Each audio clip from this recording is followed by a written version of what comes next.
Hello, my Teaserking family. How is everybody today? Um, Not a bad day yesterday. I think I was 5-1, 2-1 on the site. Let's go through the games. So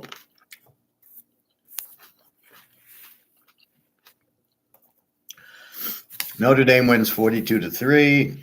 UMass in a strange upset, 41-30 over New Mexico State, my only loser. San Diego State, 20-13 over Ohio, stays under.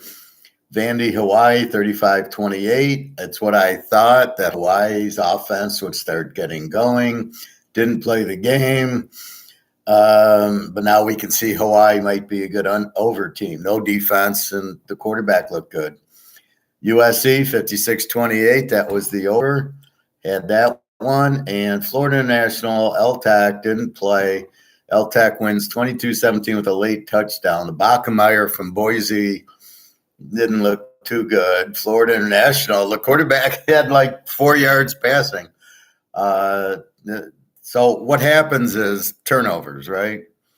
So if we go down the list, Notre Dame, Navy, had Notre Dame, minus 20.5, had it 14.5. And they just destroyed Navy, as I told you. Hartman throws 4 touchdowns, makes the defense play better. And I love how Navy, they're down 42-0 and they kick a field goal. It's like the Ukraine-Russia war. U.S. is fighting Russia. It's not Ukraine. And Russia's way ahead, and it's like us kicking a field goal. Well, we'll send a tank there. Like, yeah, that'll scare the Russians. A war we shouldn't be in. Anyway, so it's nice to start off with the winner.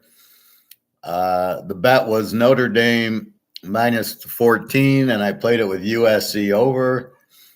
In the third quarter, USC went over. It was only 65-66, so it's basically 59-60 points. They score 84. That's what USC is, and that's what they're going to do. Hey, Nick. Yeah, New Mexico State played a really strange game. I didn't watch the game, but I did watch the highlights, on YouTube, the 25-minute highlight. And I thought what was strange in the game, well, let me finish up with Notre Dame. We'll get to that. Anyway, Notre Dame, so Hartman, they couldn't stop, as we thought. The USC over. So that was my first teaser, Notre Dame, USC over. So USC basically is what they are, right? It's the perfect team. They score a ton of points. San Jose State wasn't going to stop them, but San Jose State had a good quarterback, Corbero, as I told you. So they were able to put up 28 points. And then if it was 56-0, you can't win with that. That's why, like, Notre Dame, I didn't go over-under because I knew Navy wasn't going to do anything, right? If it's that dominant, then just play the team. But if we're getting help from San Jose State, and USC didn't cover. They were laying 30. They win by 28. So they don't cover. So if you're betting that, that's the biggest transition I've made in the last few years. Instead of getting caught in USC, well, I would have teased them down to 24 and I would have won that. But instead of getting fucked around with the late San Jose State touchdown, I just bet the game over, and in the third quarter, USC's in the 40s, and I think it was 49-21 in the third quarter. USC ran a kickoff back after San Jose scored to get to the over. It was the end of the third quarter, and I was already a W. But that's what you want. Teams like USC, good quarterback, going to score a ton, and no defense. So when they play a good offense, then they're going to score a lot. I did play USC over as well, just redeploying my plays. So let's talk UMass, New Mexico State. So what happened? Now, when I lose a play, I got to learn from it. why did I make the play? And this is what most people don't ask. They lose. Am I upset? Absolutely. That was a big bet for me, but there's nothing I can do.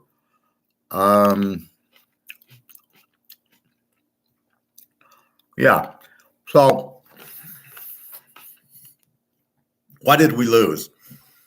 I thought the play calling on New Mexico State was horrible. I've never seen this alignment. So the quarterback's back, and then both wide receivers are next to him, and then there's an eye back. Geez, I wonder if we're running or not. Now, I did see it go for an 80-yard touchdown, but I saw a couple of 3rd and 1s that they ran into the line and got stuffed by UMass.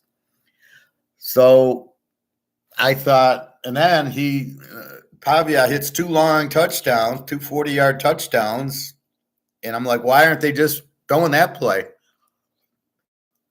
UMass had no secondary.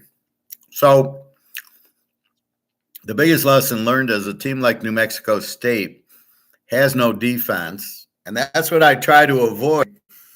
Like USC, I'm not going to play them. I'm going to play them over. I'm not going to play them defense. So the problem with that is that's the problem, right? They couldn't hold them. Now, New Mexico State probably wins that game 8 times out of 10. How they lost, UMass quarterback. I love this guy. So he's a big kind of a running. He's like a Cam Newton, but not that level. But he's a big guy, and he runs, and he can throw. He started at Clemson, was 4-string. So he leaves Clemson, goes to Georgia Tech, and he can't start at Georgia Tech. Who transfers? There was 2 strange transfers. There was a wide receiver from Arizona, and then there was this quarterback from Georgia Tech. You transferred to UMass, really? Okay. I mean, I looked in the book. I go to UMass and I go, who is this guy? Nothing. He's nothing, not a starter, never played. He is a dual threat quarterback. Team has no defense.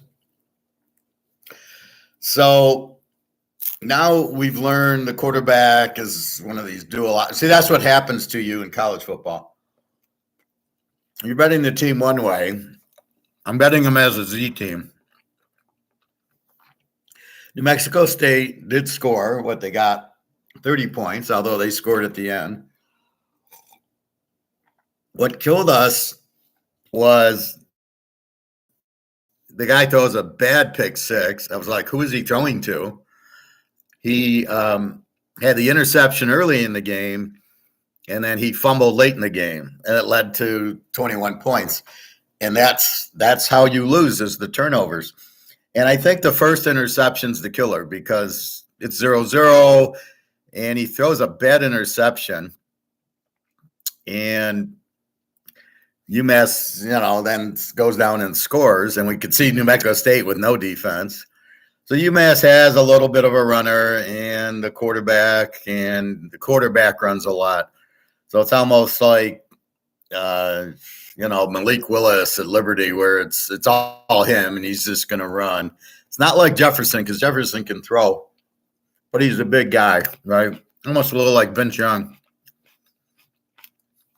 That style where he's big, running, and good luck trying to tackle him. And New Mexico State didn't have an answer for it. But if New Mexico State goes down and goes 7-0, I think it's a whole different game. But he turns it over, and Mass has the lead 7-0, gives him confidence. New Mexico State ties it up. Anyway, so we get near in the middle of the third, we miss a field goal, New Mexico State, which would have tied the game up. Then UMass scores another touchdown. It would have been 20-13, which would have been a big deal. Anyway, Pavia had 2 interceptions and a fumble. UMass, Don Brown's the coach. He was the coach at BC who blitzed a lot. Then he went to Michigan, and he blitzed a lot until Ohio State ran crossing patterns and screwed up the defense, and off he went.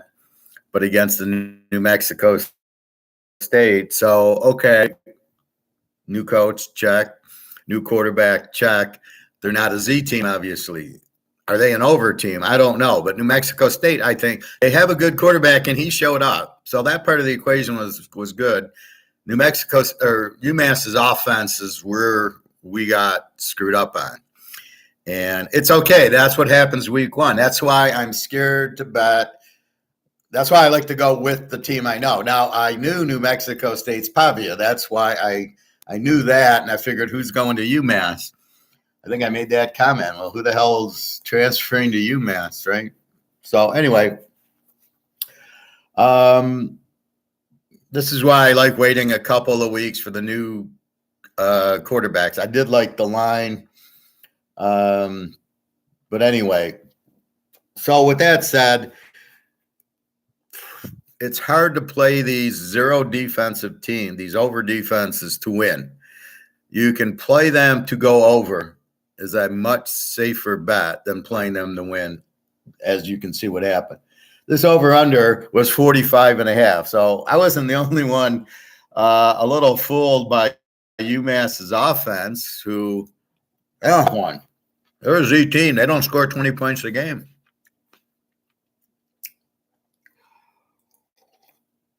So again, new quarterback. He ran it in a couple of times. So this is where the first couple of weeks you're struggling with the rankings, right? UMass is a Z team. Well, they're not a Z team. They're an over team now with this quarterback. And the coach is aggressive defensively, although that didn't bother us too much, although the 2 interceptions bothered us. One was a pick six. So now you're 34-30 with the pick six, and you take the first fumble away. I mean, you can't, but if you did, then New Mexico State wins. So they had the chance to win, but the defense couldn't stop them, and the quarterback threw the picks. And that's normally how you lose is the picks, and I don't think UMass turned it over. So if we would have got 2 turnovers from UMass, then we probably win the game. But that's okay. So we learned UMass is not a Z, new quarterback, the defense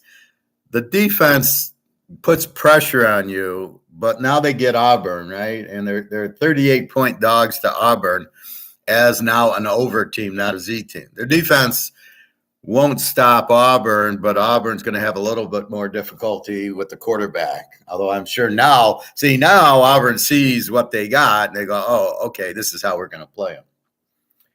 Anyway, so as long as you learn, it's okay. We're not 100%. We know that. Some of my customers don't realize that. They get mad when we lose. Well, yeah, I get mad when I lose too. I don't like to lose. All right, next game, San Diego State, Ohio. Just as I thought, 20-13, low-scoring game. San Diego State with the defense. The defense shuts down Rourke at Ohio. They scored late. It was 20-6. They scored late to go 20-13. Over-under was 49. An easy under. San Diego State is historically an under team, a strong defense, and they don't really put up a lot of points because Ohio is not a great defensive team, but exactly what we thought. Hawaii looked good. I mean, I looked at the Schrader, the quarterback, looked good. He was like 9 of 10, and he threw 4 touchdowns. So Hawaii's going to be an over team. Their defense isn't there. Right? Same as New Mexico State. No defense, but they can score. So now they go into an over.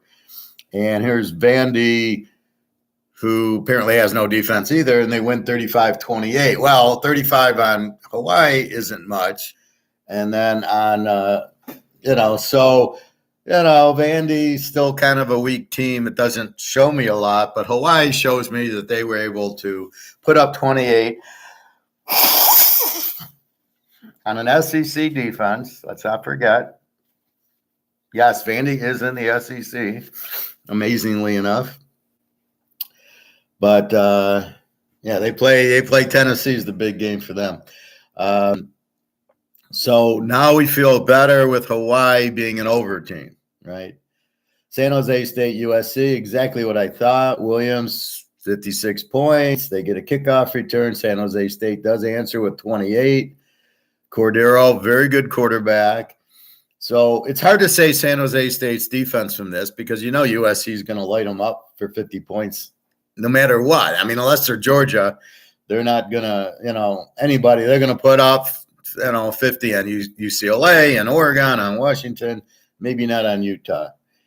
So USC, strong over. And then Tech, Florida International. Florida International threw for 4 yards. Now, they did take some sacks.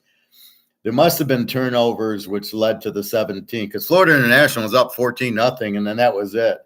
And Tech, Bachenmeyer, now we know why he left Boise, really not that good. If you can only score 22 on Florida International, you got problems. So Tech's kind of a weaker team. Over under 57, they get 39. So it was a real strange game in that effect.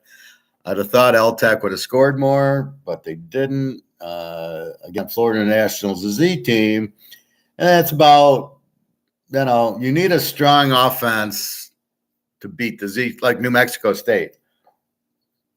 I know they have a strong offense because you got to throw, but New Mexico State's play caller kept calling these 3rd and 2 running plays, and UMass stacks the line, and Don Brown's blitzing, and so you ran into like a coaching matchup problem, and the offensive coordinator on New Mexico State, 3 and out because it's 3rd and 1 and they can't get it.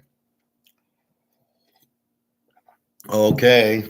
So anyway, so Bachenmeyer is a reason he's gone from Boise. So Tech doesn't show me anything. Florida International, probably still a Z team, but we will see. There maybe they don't. You couldn't score on Tech. You're not scoring, and really it was 14 points, probably off of turnovers, and then that was it for the game. So now we got 8:31's games. We got UCF, Kent State. Kent State was an over team, but their quarterback's now at UCLA, and I don't think he's starting. And who's the quarterback? Now, here's where you get in trouble. If it's going to be a guy like this UMass quarterback who's a dual threat and he lights it up, then you got to be careful. If he's a strong quarterback, if he's weak, fine.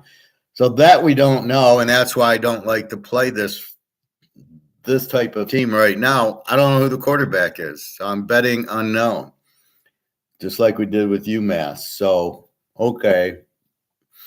NC State, Connecticut, NC State, new quarterback, UConn, new quarterback. I'm just going to watch. Maybe an under because NC State's got a strong defense, which we know. Florida, Utah, that's the free game. Utah, Rising is playing. The line staying at 7.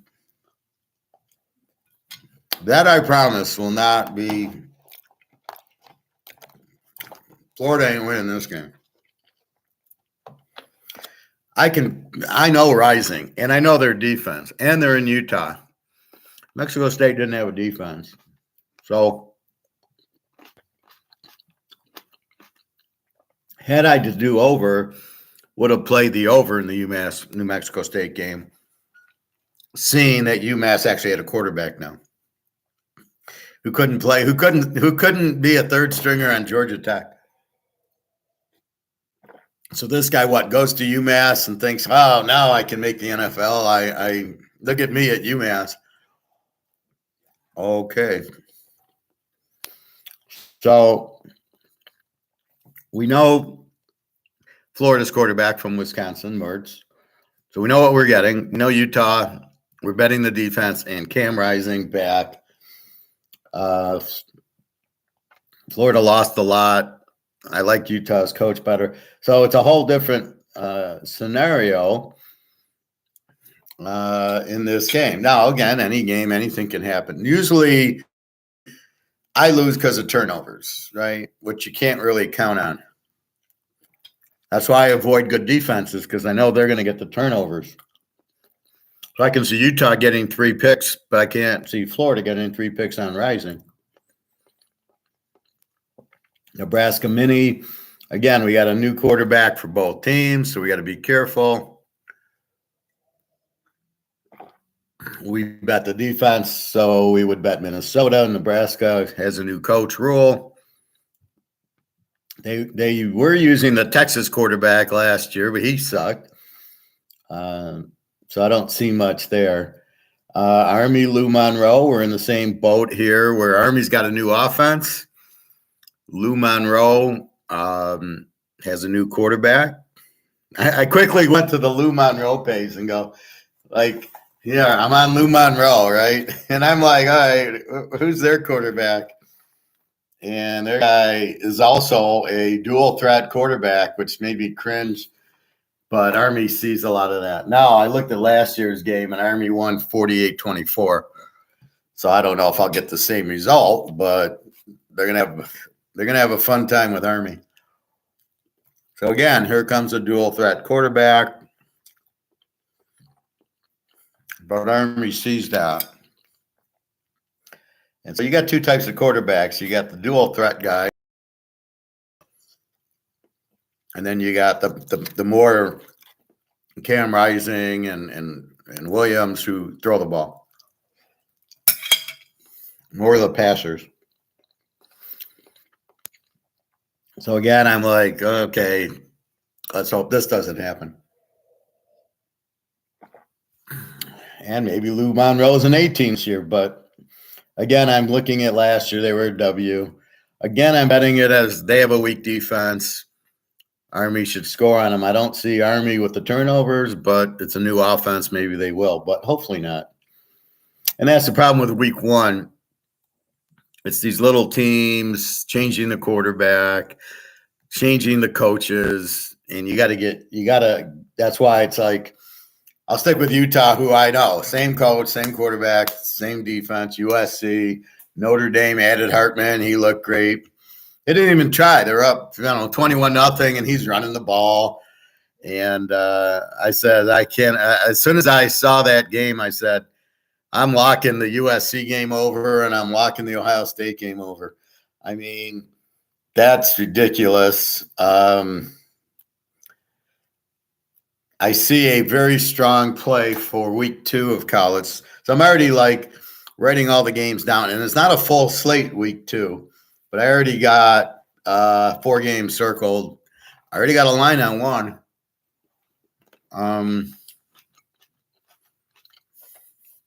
And I will bet that game as soon as I can. A lovely total. All right. So what else did we see? TCU, Colorado. TCU's quarterback's actually their starter from last year who got injured. So I'm not worried about them.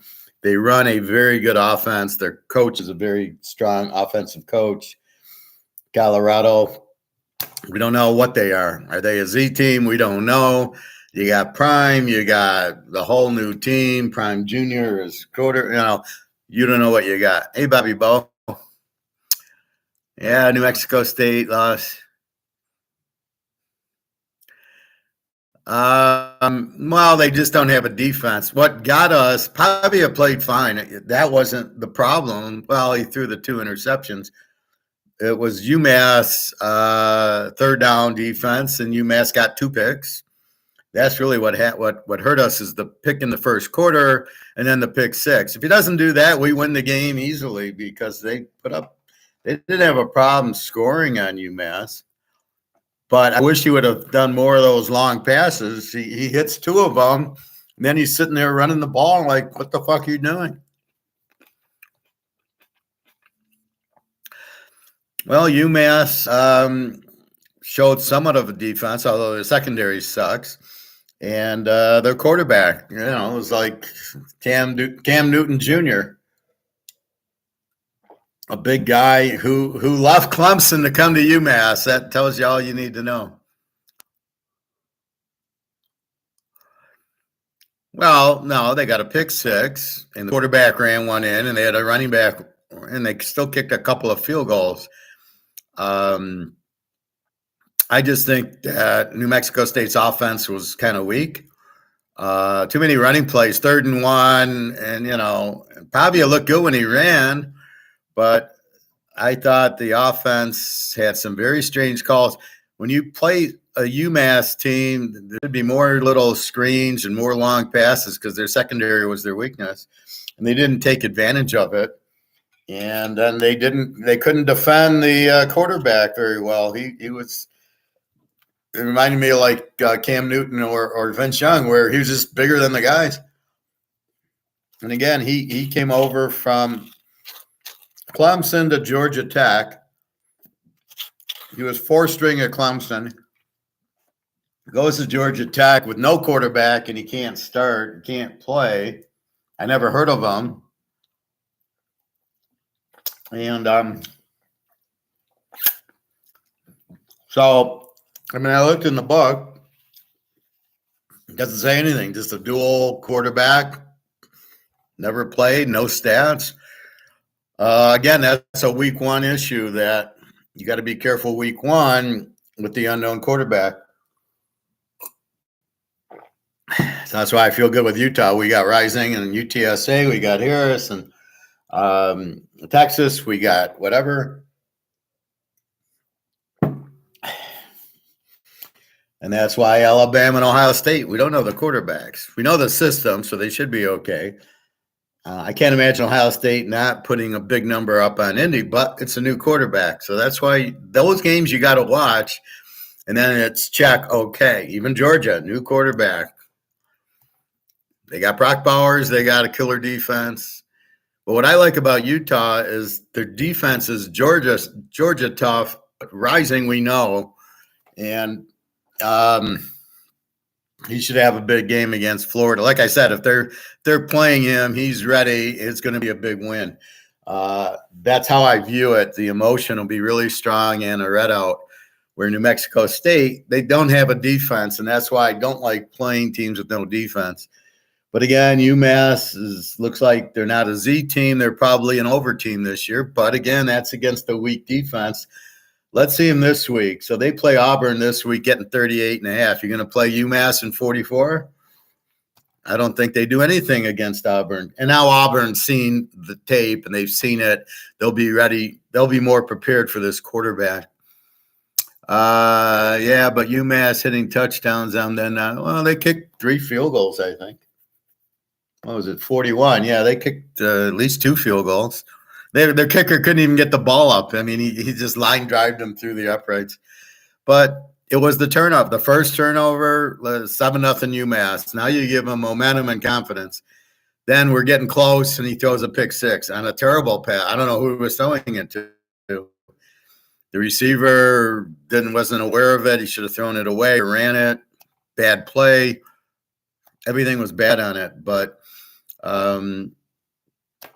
that's what it is. So UMass is not a Z team. Okay, so we mark that down. We don't make the same mistake twice. Auburn is SEC. New Mexico State's a joke. Well, let's see. Let's see what UMass does with Auburn. Can they put up 20 points on Auburn? The over-under is only 53. I got a feeling this is an over because I think Auburn puts up 50 by themselves with Hugh Freeze, and they're going to start the Michigan State quarterback, Thorne. He's good. UMass showed you they don't have a defense. So it could be an over. Yeah, it's funny. The over-under on the UMass game yesterday was 45.5. So they weren't expecting a lot of points from UMass either. So, again, that week 1, you got to figure it out thing. I still think UMass sucks, and New Mexico just clearly worse. It's cool. I agree with you, Professor, with just learn from it. Well, we're not going to pick every game right. We understand that, right? We're not Bernie Madoff. We can't pick the game after. And Bernie's, he didn't even pick the game. He just said he was picking the game. So if I was Bernie Madoff, we won every game yesterday. Bernie, how did you pick UMass? Well, I just had a feeling that would be Bernie picking football the way he Ponzi schemed everybody. So,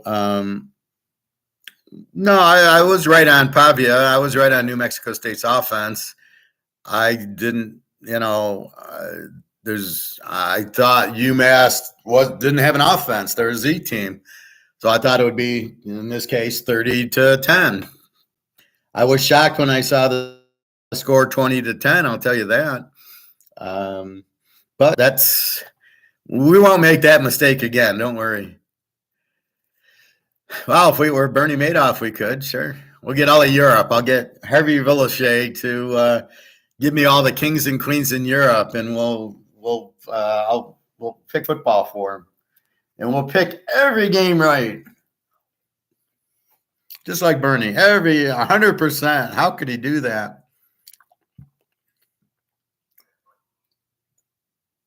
Real quickly, I saw on YouTube there was something on Bernie. So I watched that, and his attorney, that Ira guy, was like in charge of the SEC. No wonder the SEC never filed, because he told them to leave him alone. Oh, God, it's so clear now. Netflix forgot that little part. Did you see my Mark McGuire video at the end yesterday? I can replay it. Let me know, but it's very high on gold.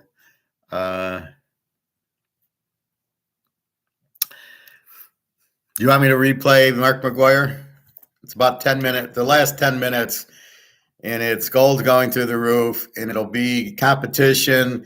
So what they're going to do is compete with the dollar, not necessarily de-dollarize, but say, we got a gold-backed currency, and all the BRICS countries will go into that. You can go with the U.S., and eventually who's going to want the U.S. when you can have a gold-backed currency? So it will be gold-backed. And everybody wants BRICS because of that. Nobody wants the ruble or the yuan. They want the gold as usual. And every central bank in the world is buying gold, except for the U.S. Central Bank is the only one in the whole world not buying gold. What the fuck? I mean, who's in charge here? Like, what idiot is running our country? Unbelievable. All right. Anyway, I can show you if you didn't see it. It was the last 10 minutes of yesterday's video, but I can rerun it. It's worth rerunning. So this is why. So you got to be careful. Ohio State, new quarterback. So let's go through the new quarterbacks that we need to be careful with. So Kent State, NC State, Connecticut, both new. Florida, we know it's Graham Mertz, but he's new for Florida. Nebraska, Minnesota, new quarterbacks. Louisville, Georgia Tech, new quarterback. Stanford, new quarterback. Hawaii's look good. His quarterback, they look good. Even though it's Vandy, they're still SEC, to quote Bobby with Auburn. So Hawaii putting up 20, and the quarterback had a really good game. I think they're a very live dog against Stanford now, because Stanford sucks. And if Hawaii can do that to Vandy, and now they're at home, you get 13.5. I think it's worth, we've got the quarter. We know what we got. We know we got a good offense and terrible defense, or we take the game over. But I don't know if Stanford can score that much on Hawaii. New quarterback, Lou Monroe, another dual quarterback like the UMass guy. New quarterback, Tennessee and Virginia. New quarterback, Bowling Green. SMU's got a new one, but he's supposed to be really good. Guy Stone. That's probably why Mordecai transferred. So SMU should be fine. LTAC looks shitty. Bachenmeyer looked against fucking Florida International. He puts up 22 points. East Carr, new quarterback. Fresno State, Purdue, new quarterbacks. Iowa's got the guy from Michigan. He's listed as questionable with a stomach injury.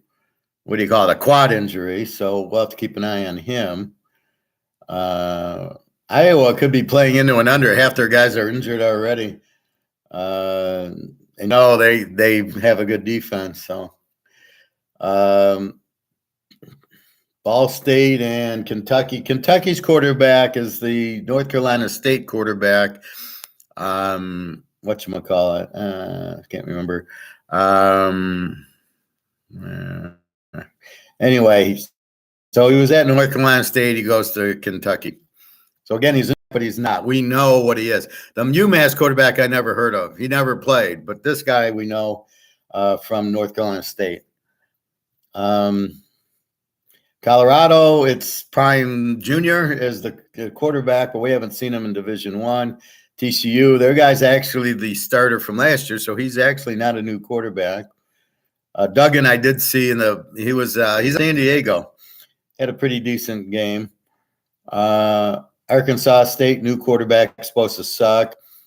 BC, new quarterback. Ohio State, we know, is a new one. Indiana is a new one.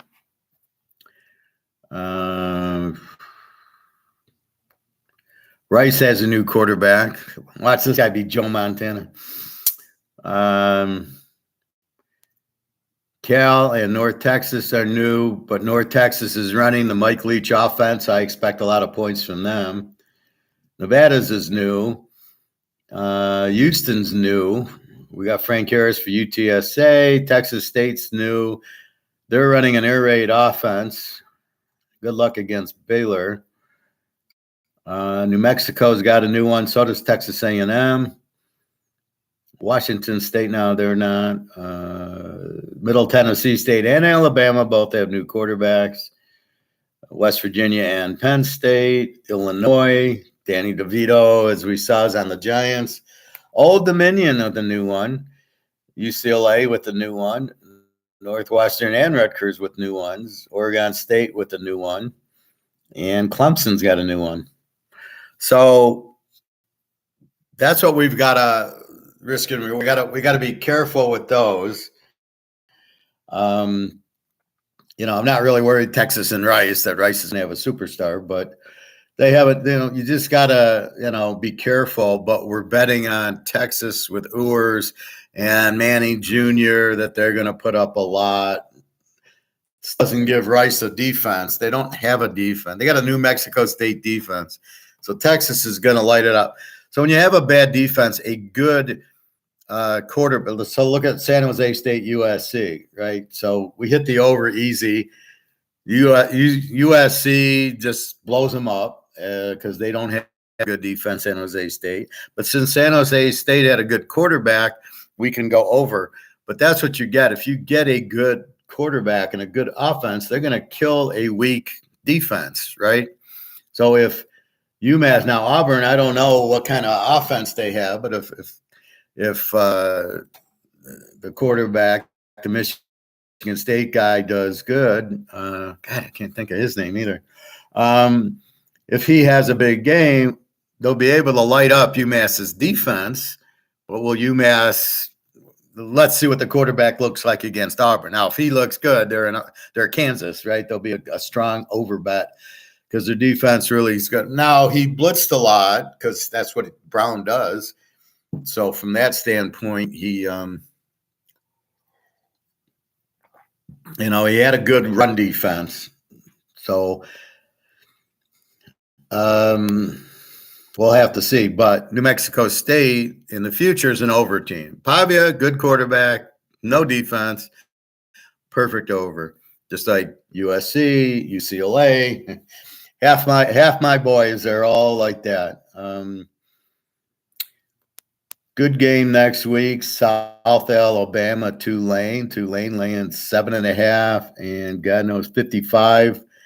Both are A teams. South Alabama went to UCLA last year, lost 31-30. Tulane beat. They went almost undefeated. I think they had a big win in the bowl game, but those don't count because half the guys sit out to get ready for the pros. Like, what the hell?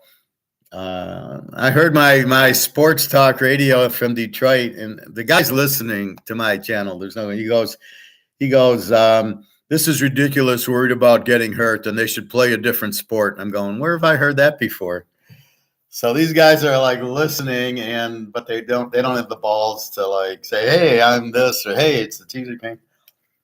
And so he says that because they were talking about the Lions not playing in the preseason, just the backups.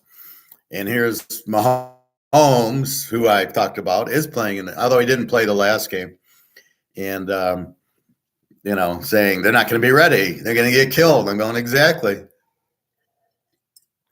Anyway, so should be a good game. South Alabama, Tulane, North Carolina, South Carolina. Both quarterbacks are from last year, so we know what we got. So really that's the trick. Clemson's new quarterback, is he any good? I don't know.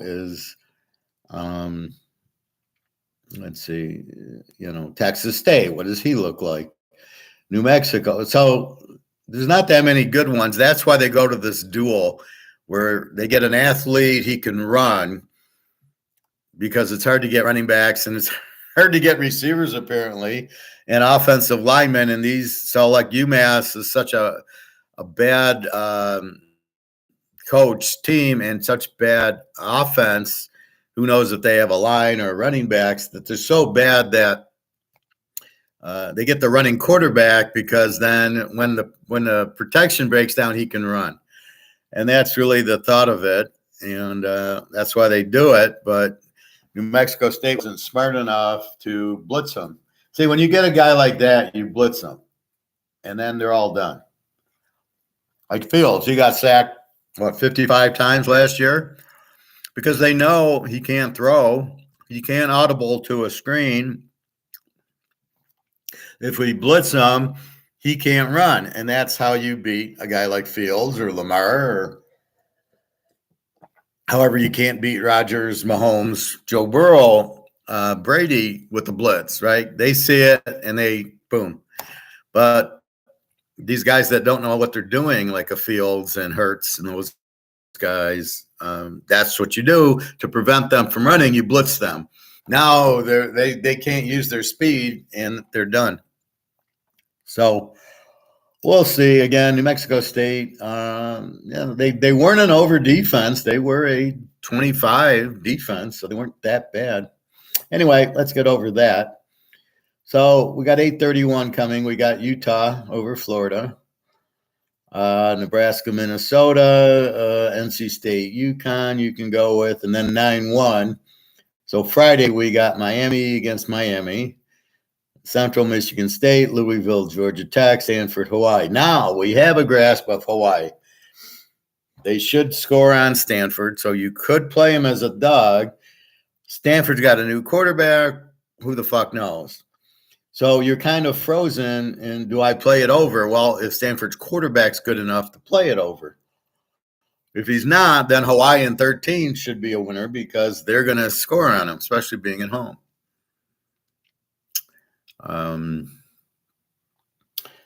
So that's what we'll see. So again, we like Army because of their defense and the new offense, and Louisiana Monroe doesn't have a defense. So that's all we can do. And again, we're looking at last year, and can you change your defense that quickly? Washington State did, but most of like Georgia and will Oregon have a Georgia defense, because they have the Georgia defensive coordinator as their coach? This is unknown. We'll see, because they got a lot of high-scoring teams to play, especially Washington and the Arizonas and Utah, UCLA, and USC. So we will see. Michigan, East Carolina, nothing. Iowa, Utah State.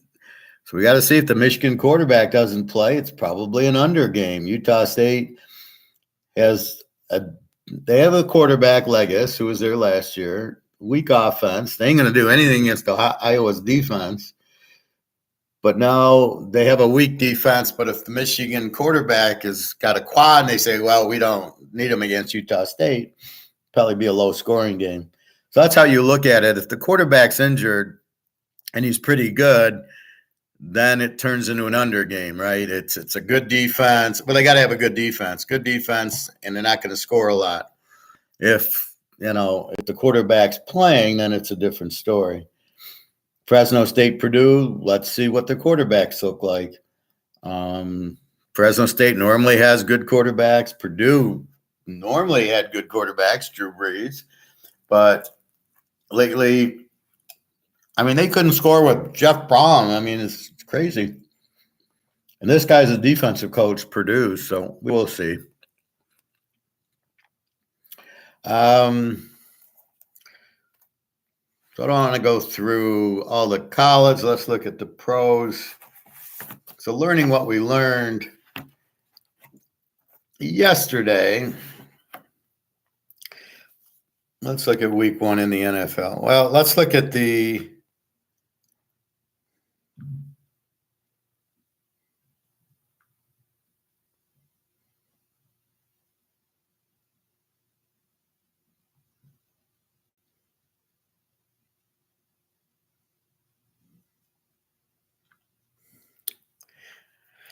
let's take a look at our preseason.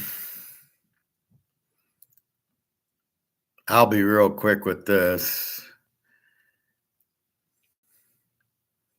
Pittsburgh against Atlanta. So, I mean, I don't get Pickett goes 4 for 4. Okay, what does that mean? Played the first drive. Doesn't mean, but at least he got playing time. At least they get it. They got to play their players in the preseason at the preseason speed, getting hit like a real game, right? Trubisky 7-9, Rudolph 3-7, and Tanner Morgan. I don't know who that guy. The name sounds familiar. 1 of 4. Pickett's got to be the starter. Trubisky's so bad, and Rudolph I thought would be better from Oklahoma State. Never really turned down, but Logan Woodside, I like him over Ritter. 24 of 31. So now, why do you play Logan Woodside? 31. He's 24 of 31, 196 yards. Why are you playing him, but you're not playing Ritter? He's better than Ritter. He should be the starter. He probably will be by the end. See, you make up your mind, and then you say, well, we can't play Ritter. Why isn't Ritter not out there for 15 or 16 of these attempts? You're not preparing your team. You're worried about injury. You might as well go play tennis and golf because you don't belong in football because it's an injury sport. Take that, radio people. Najee Harris ran for Pitt. So Pitt gets it, right? They play their guys. Atlanta, Charles Washington Jr., never heard of him. And Woodside ran a couple receiving. I don't know. Najee Harris caught a ball. I don't know the receivers. Atlanta, Whiteside, I think. I don't know. So it gets to the point. There's really not. Okay, this is week 3. Week 4 is a bye. They don't play for 2 weeks. You're not playing your starters. Okay. Indy, Philly. Let's see what Richardson did. And we take a look and we laugh and we go, seriously? Richardson, 6 of 17. He's your starter. You've named him your starter. And in a preseason game against third stringers, you go 6 of 17. Not only that, are you playing your starting receivers to give him continuity and timing with his receivers? That's what he needs. But 6 of 17, that's good. Minshew, 9 of 11. Who's your starter? It's Minshew for sure. But they're going to start Richardson, and they're going to lose until they go to Minshew. We're going to make a lot of money betting against Indy with Richardson. Philadelphia. Tanner McGee from Stanford. Why are you wasting time with this guy? 19 of 34. Ian Book from Notre Dame, and then I think he transferred 11 of 15. He's not very good. So what I don't get with Philly, where's Hurts? Why isn't he out there? And what are you going to do? If you got to go to Tanner McGee, you're not going to win any games. Very weak backups. Then we got Indy. Richardson runs 5 times for 38 yards. This is what you're going to get with the guy. He's going to want to run. And then I don't know what they're doing with Jonathan Taylor. Philadelphia, Trey Sermon from Oklahoma. Okay, I think he's from Oklahoma. And receiving, I have no idea. Is Philly playing their receivers? No. So the only thing you can get out of it is that if you can't do well against third stringers like Richardson and 4 stringers. How good is the guy? I mean, a real good quarterback would be that. I think Aaron Rodgers played yesterday a little bit. So I will take a look at that when we get to the Jets. Now the Lions embarrassed that they lost the other game to Jacksonville, tries against Carolina.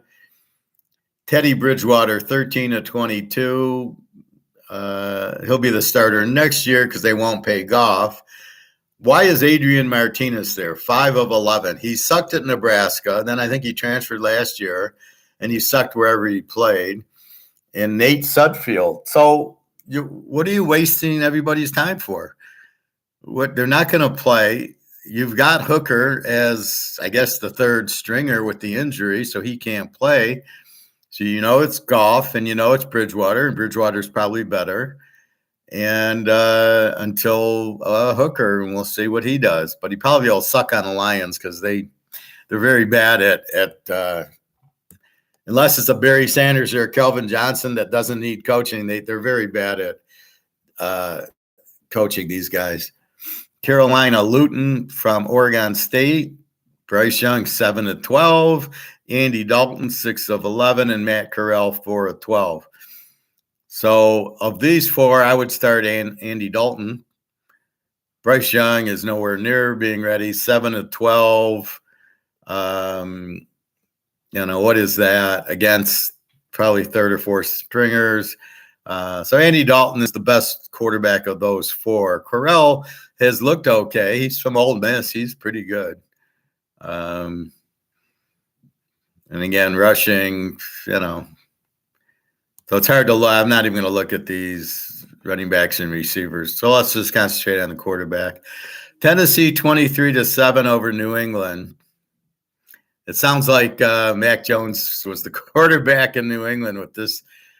Zappy, 8 of 15 for 57 yards. Trace McSorley, who is a very good quarterback, and Malik Cunningham, who sucks, 0 for 2.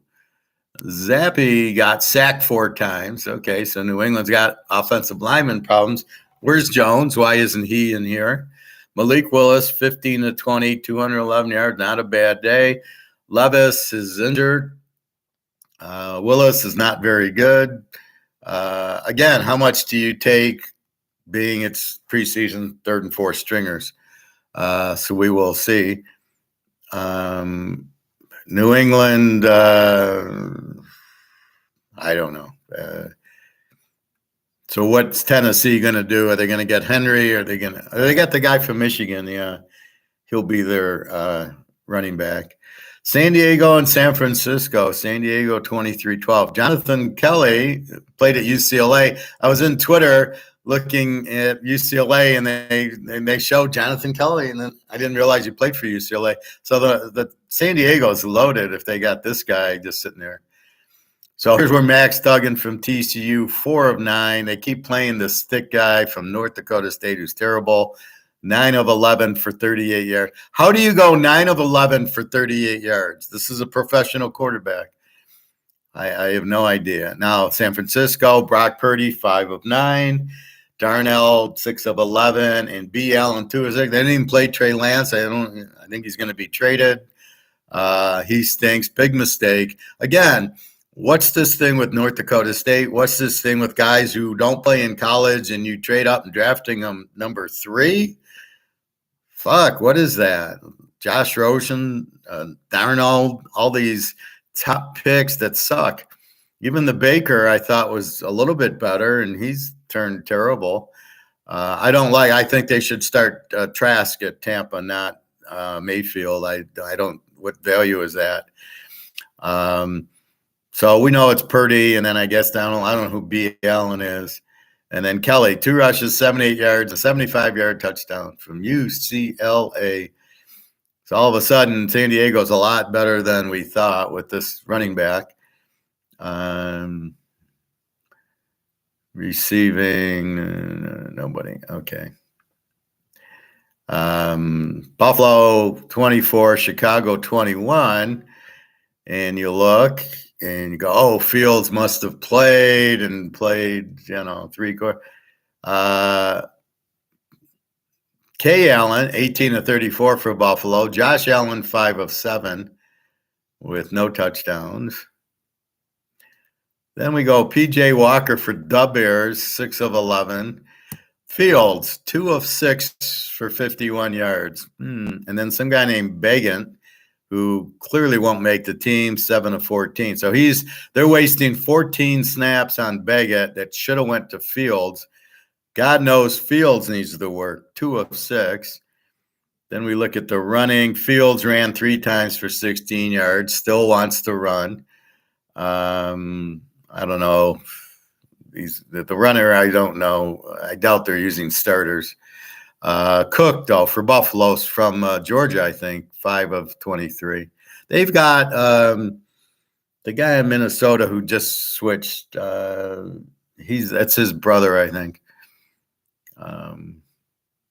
It's funny on Twitter, the Georgia guy does something good in the pros, then they got him on Georgia. It's getting a long list of good Georgia players. Okay, so Fields still a mess. I mean, at the third preseason game, he should be 15. He should be playing at least a half. You don't have games next week. This fucking intermediate practice is a joke. Doesn't give you anything. All right, Green Bay 19, Seattle 15. Let's see how Jordan Love is. Is he ready for the season? Jordan Love, 9 of 15. I guess not. Sean Clifford, 8 of 12. That's who I like. Smith doesn't play, or Jones. What is it, Jones or Smith? Smith. I put down Jones, but it's Smith. Drew Lock, 16 of 25. Ehlers, 5 of 10. Ehlers I like. He's out of East Carolina. And Clifford I like much better than Love. Love sucks. DJ Dallas so they Charbonnet 3 for 1, and then they got the kid from Georgia, Green Bay. I don't know. So can I play them over against the Bears? I'm not seeing it. So this is the difference. At least in the preseason, I can see who the quarterback is and get a better feel than like a UMass game. KC 33, Cleveland 32, and I don't believe Mahomes played because I've already checked this. And all right, so for Cleveland, Amon 10 of 19, Thompson Robinson 7 of 12, and Deshaun Watson played 5 of 10. Well, that's good. He played. Of course, Thompson Robinson should be the starter there over Watson, but I mean, 5 of 10 against third stringers. KC, no Mahomes, so it really doesn't matter. Boucher, who's from SMU or Texas, 8 of 17.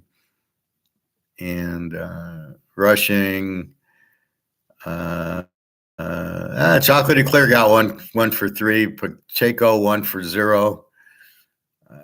Anyway, really we're just quarterback hunting now.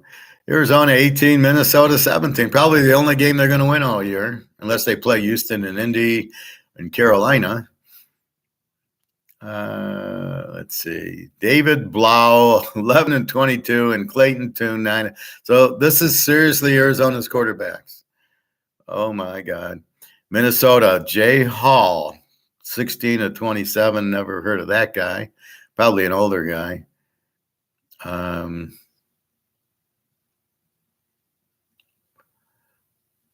I don't know. Minnesota, Jay Rieger. I think he's from Philly, but I don't see Jefferson, so that's all that matters. So these quarterbacks for Arizona is a fucking joke. They are not good college quarterbacks. All right, the Jets 34, the Giants 34, the Jets 32. And passing, yes, Aaron Rodgers, 5 of 8 for 47 yards and a touchdown. There we go. Zach Wilson, 11-18. So the backup's okay. Rodgers goes down. You got Zach Wilson. You're probably not that big of a drop-off now. The Giants, Danny DeVito, 19 of 29, and Tyrod Taylor. Where's Sims or Jones, whatever his name is? Why isn't Jones out there? What's his name? Jones? Yeah, Jones. Why isn't Jones out there? So Aaron Rodgers plays, Mahomes plays, Burrow, let's see if he played.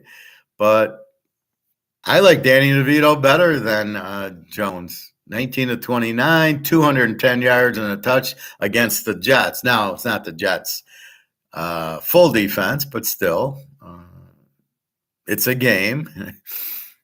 All right.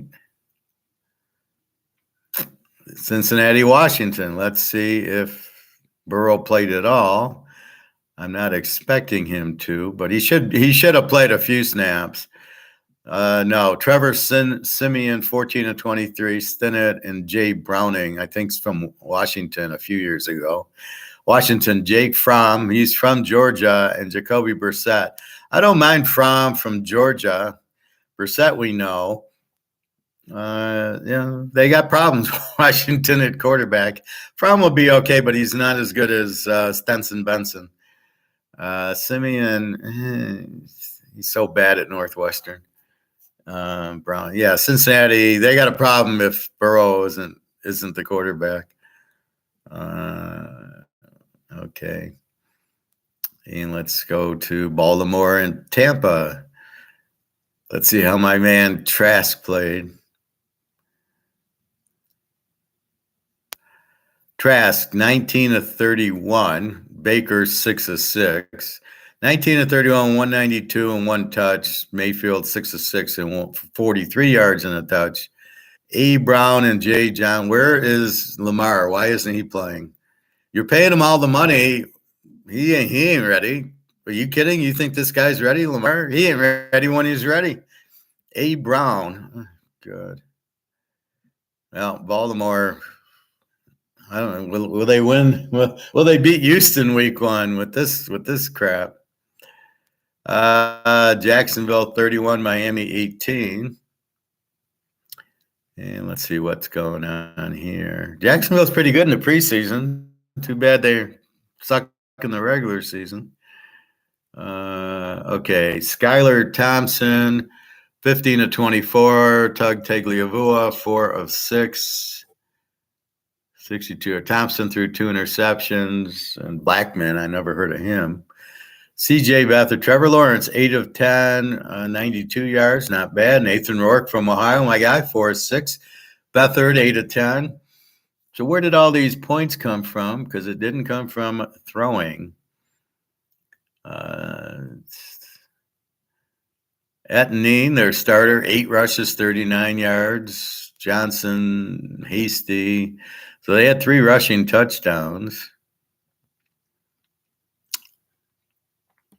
Calvin Ridley's on Jacksonville, 3 for 50. So Jacksonville gets it. They know they suck, and they play in preseason. So good to see that they at least had Trevor Lawrence and Etnine out there against the third string for Miami.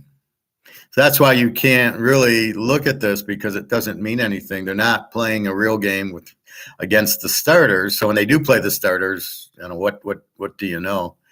All right, Oakland, O'Connell from Purdue, 17 of 26. Chase Garbers from Cal, who sucked at Cal, 5 of 6.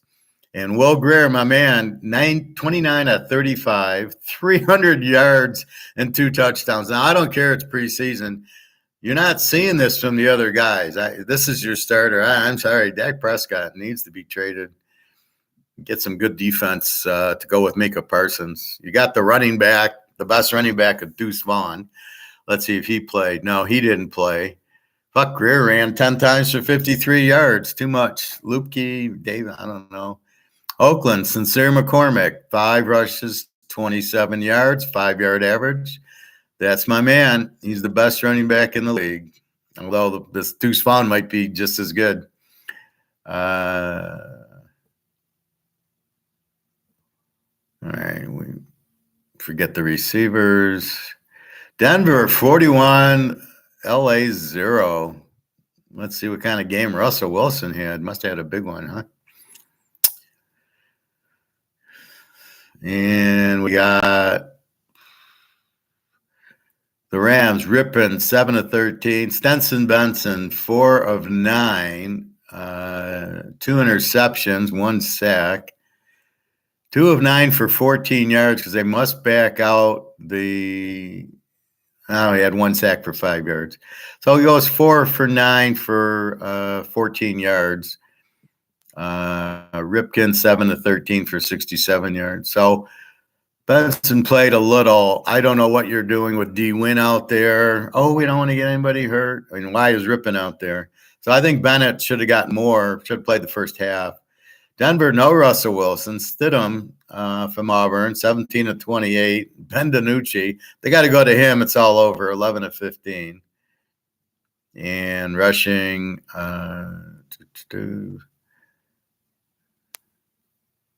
okay. And that's it. So today we've got New Orleans and Houston. I would take New Orleans because they've got Haener and Winston. So they got 2 good quarterbacks that can bring it. Houston doesn't have one. So we'll see CJ Stroud go 2 of 7 for 10 yards. But he's ready. He's the starter. Okay, so that is football. So let's go to the line. Let's look at week 1.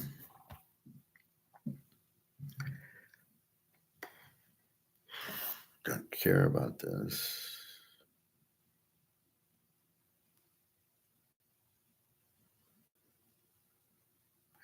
I can't go to week 1. Oh, yeah. All right. I got to go to scores and odds. Hold on.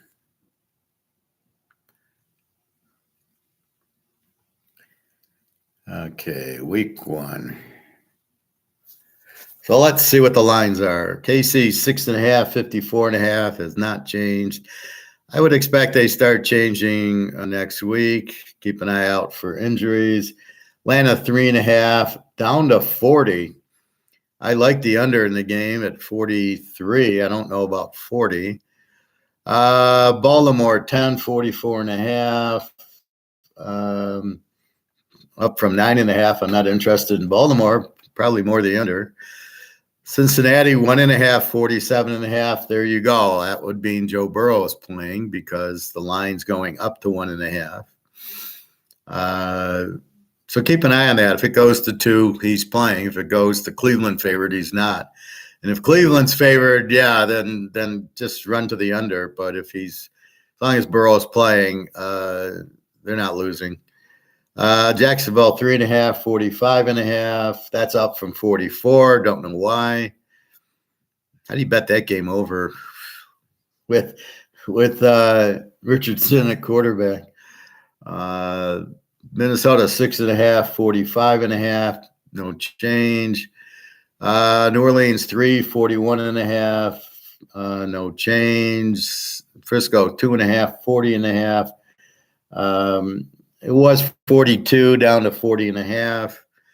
Washington and Arizona. Washington 7.39. It's actually up from 38.5. Who's betting over in this game? I'd like to meet these guys. You betting the game over? Oh, can you give me? Are you like a Bitcoin guy that can't explain why Bitcoin's going up? Are you that person? Well, it's going to go up because. Oh, okay. Let's go run out and buy Bitcoin then. Because the Bears 1.5, 43.5, down from 2.5. 1.5 and down from 44.5 to 43.5. So they're betting. I don't know. What are you betting on? Josh Love? Like you think he's any good? Fuck. Oakland, Denver 4.44.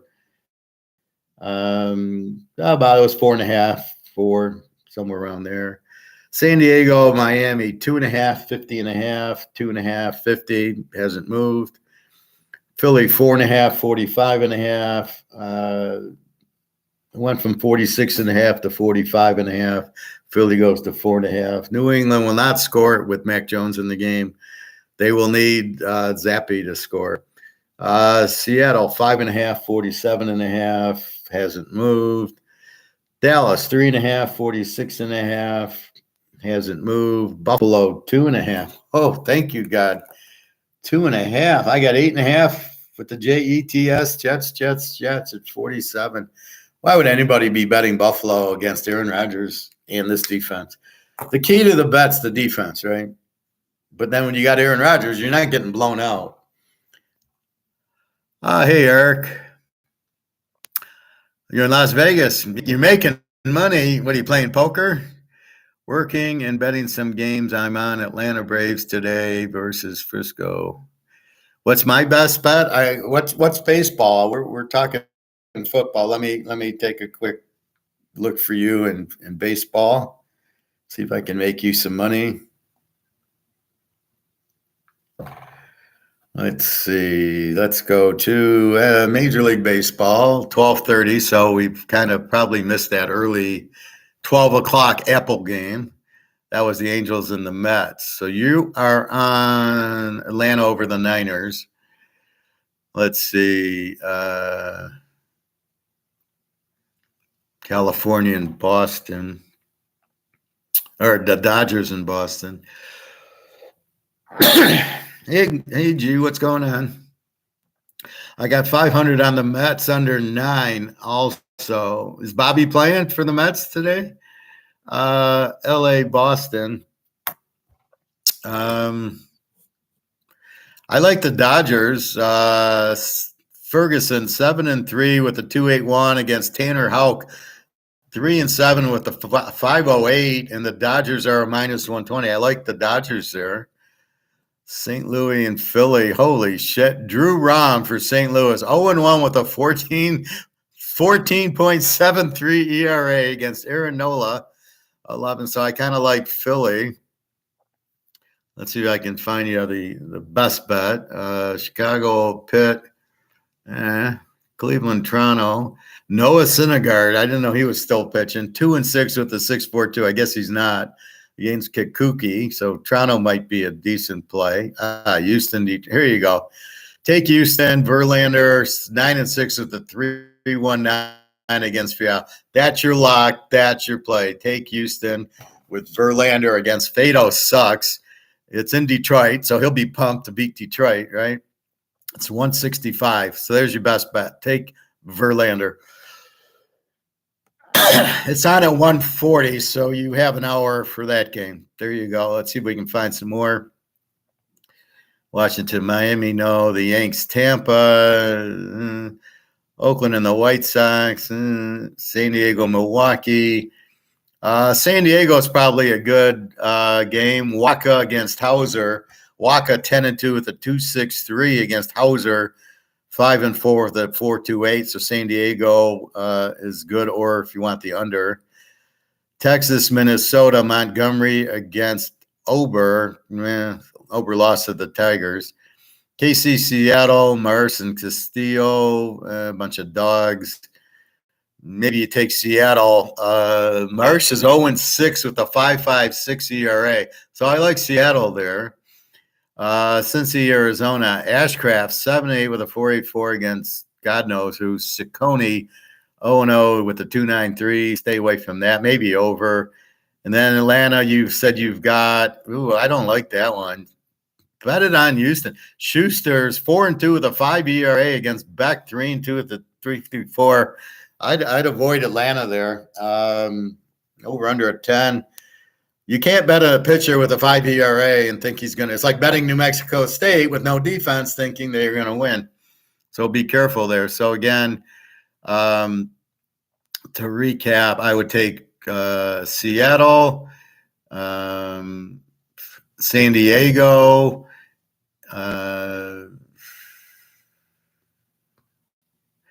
lock Houston with Verlander,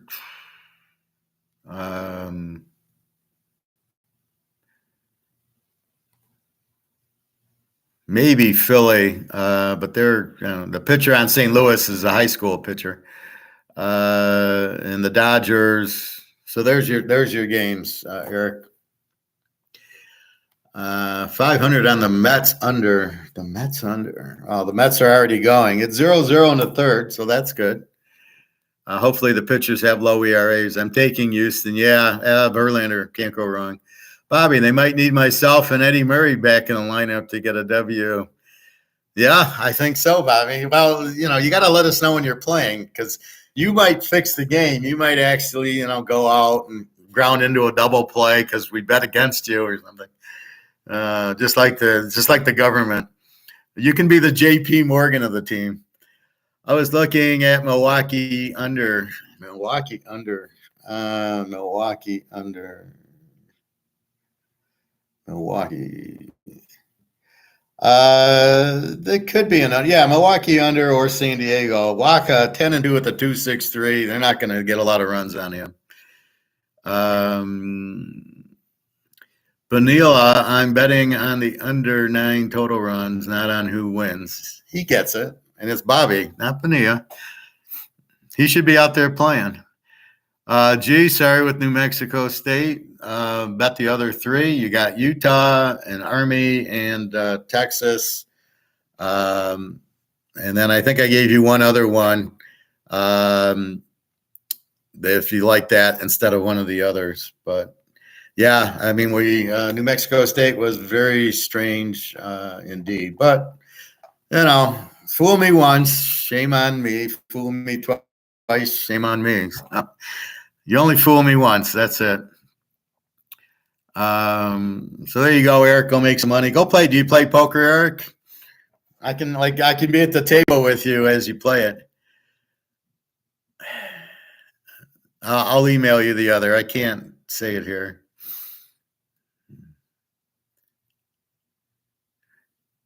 I think I've emailed it to you. Let me email it to you. Bear with me. I got to email G.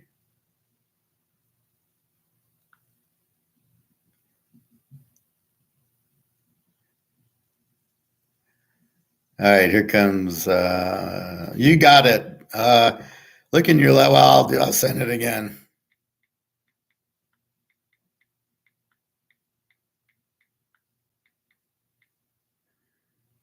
I just sent an email with 4 teams.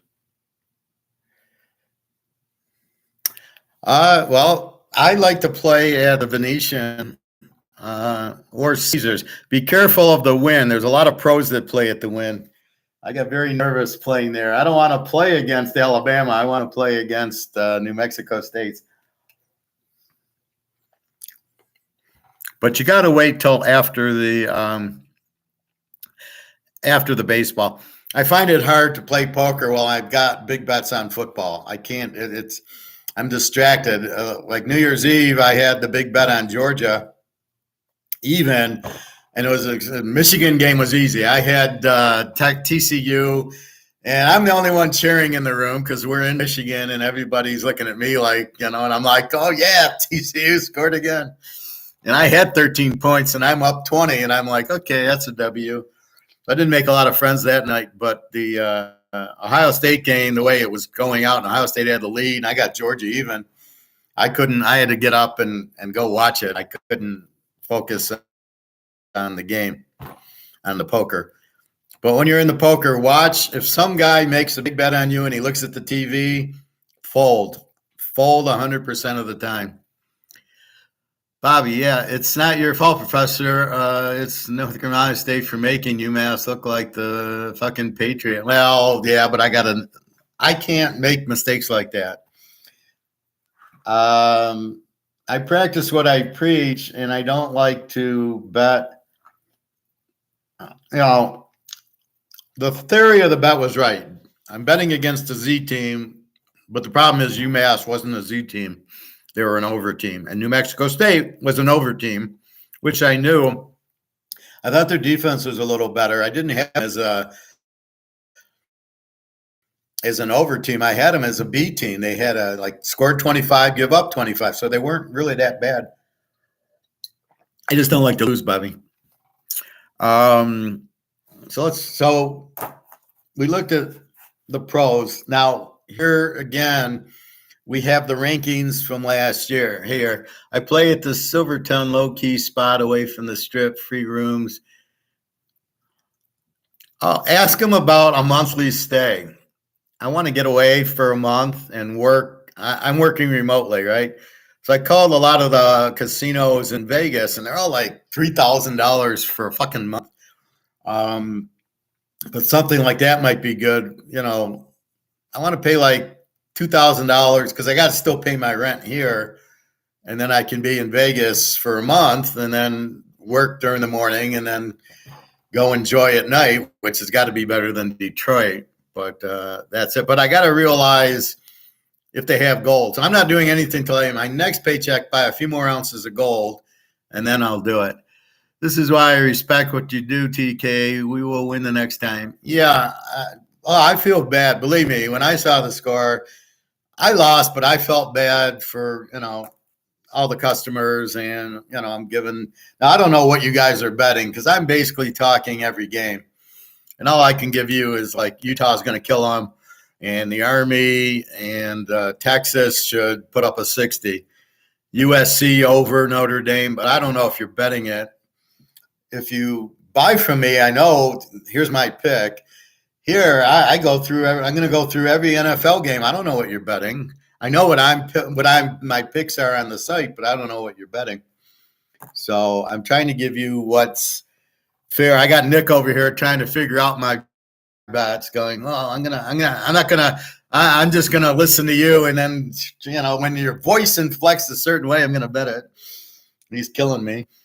But yeah, that's the whole point of it. Is I'm trying to look for trouble and avoid it. Right? I know I'm not going to pick 100%. So what I try to do is avoid the loser, which I did, like the Louisiana Tech, Florida International. I just stayed away from it. I didn't have a clue.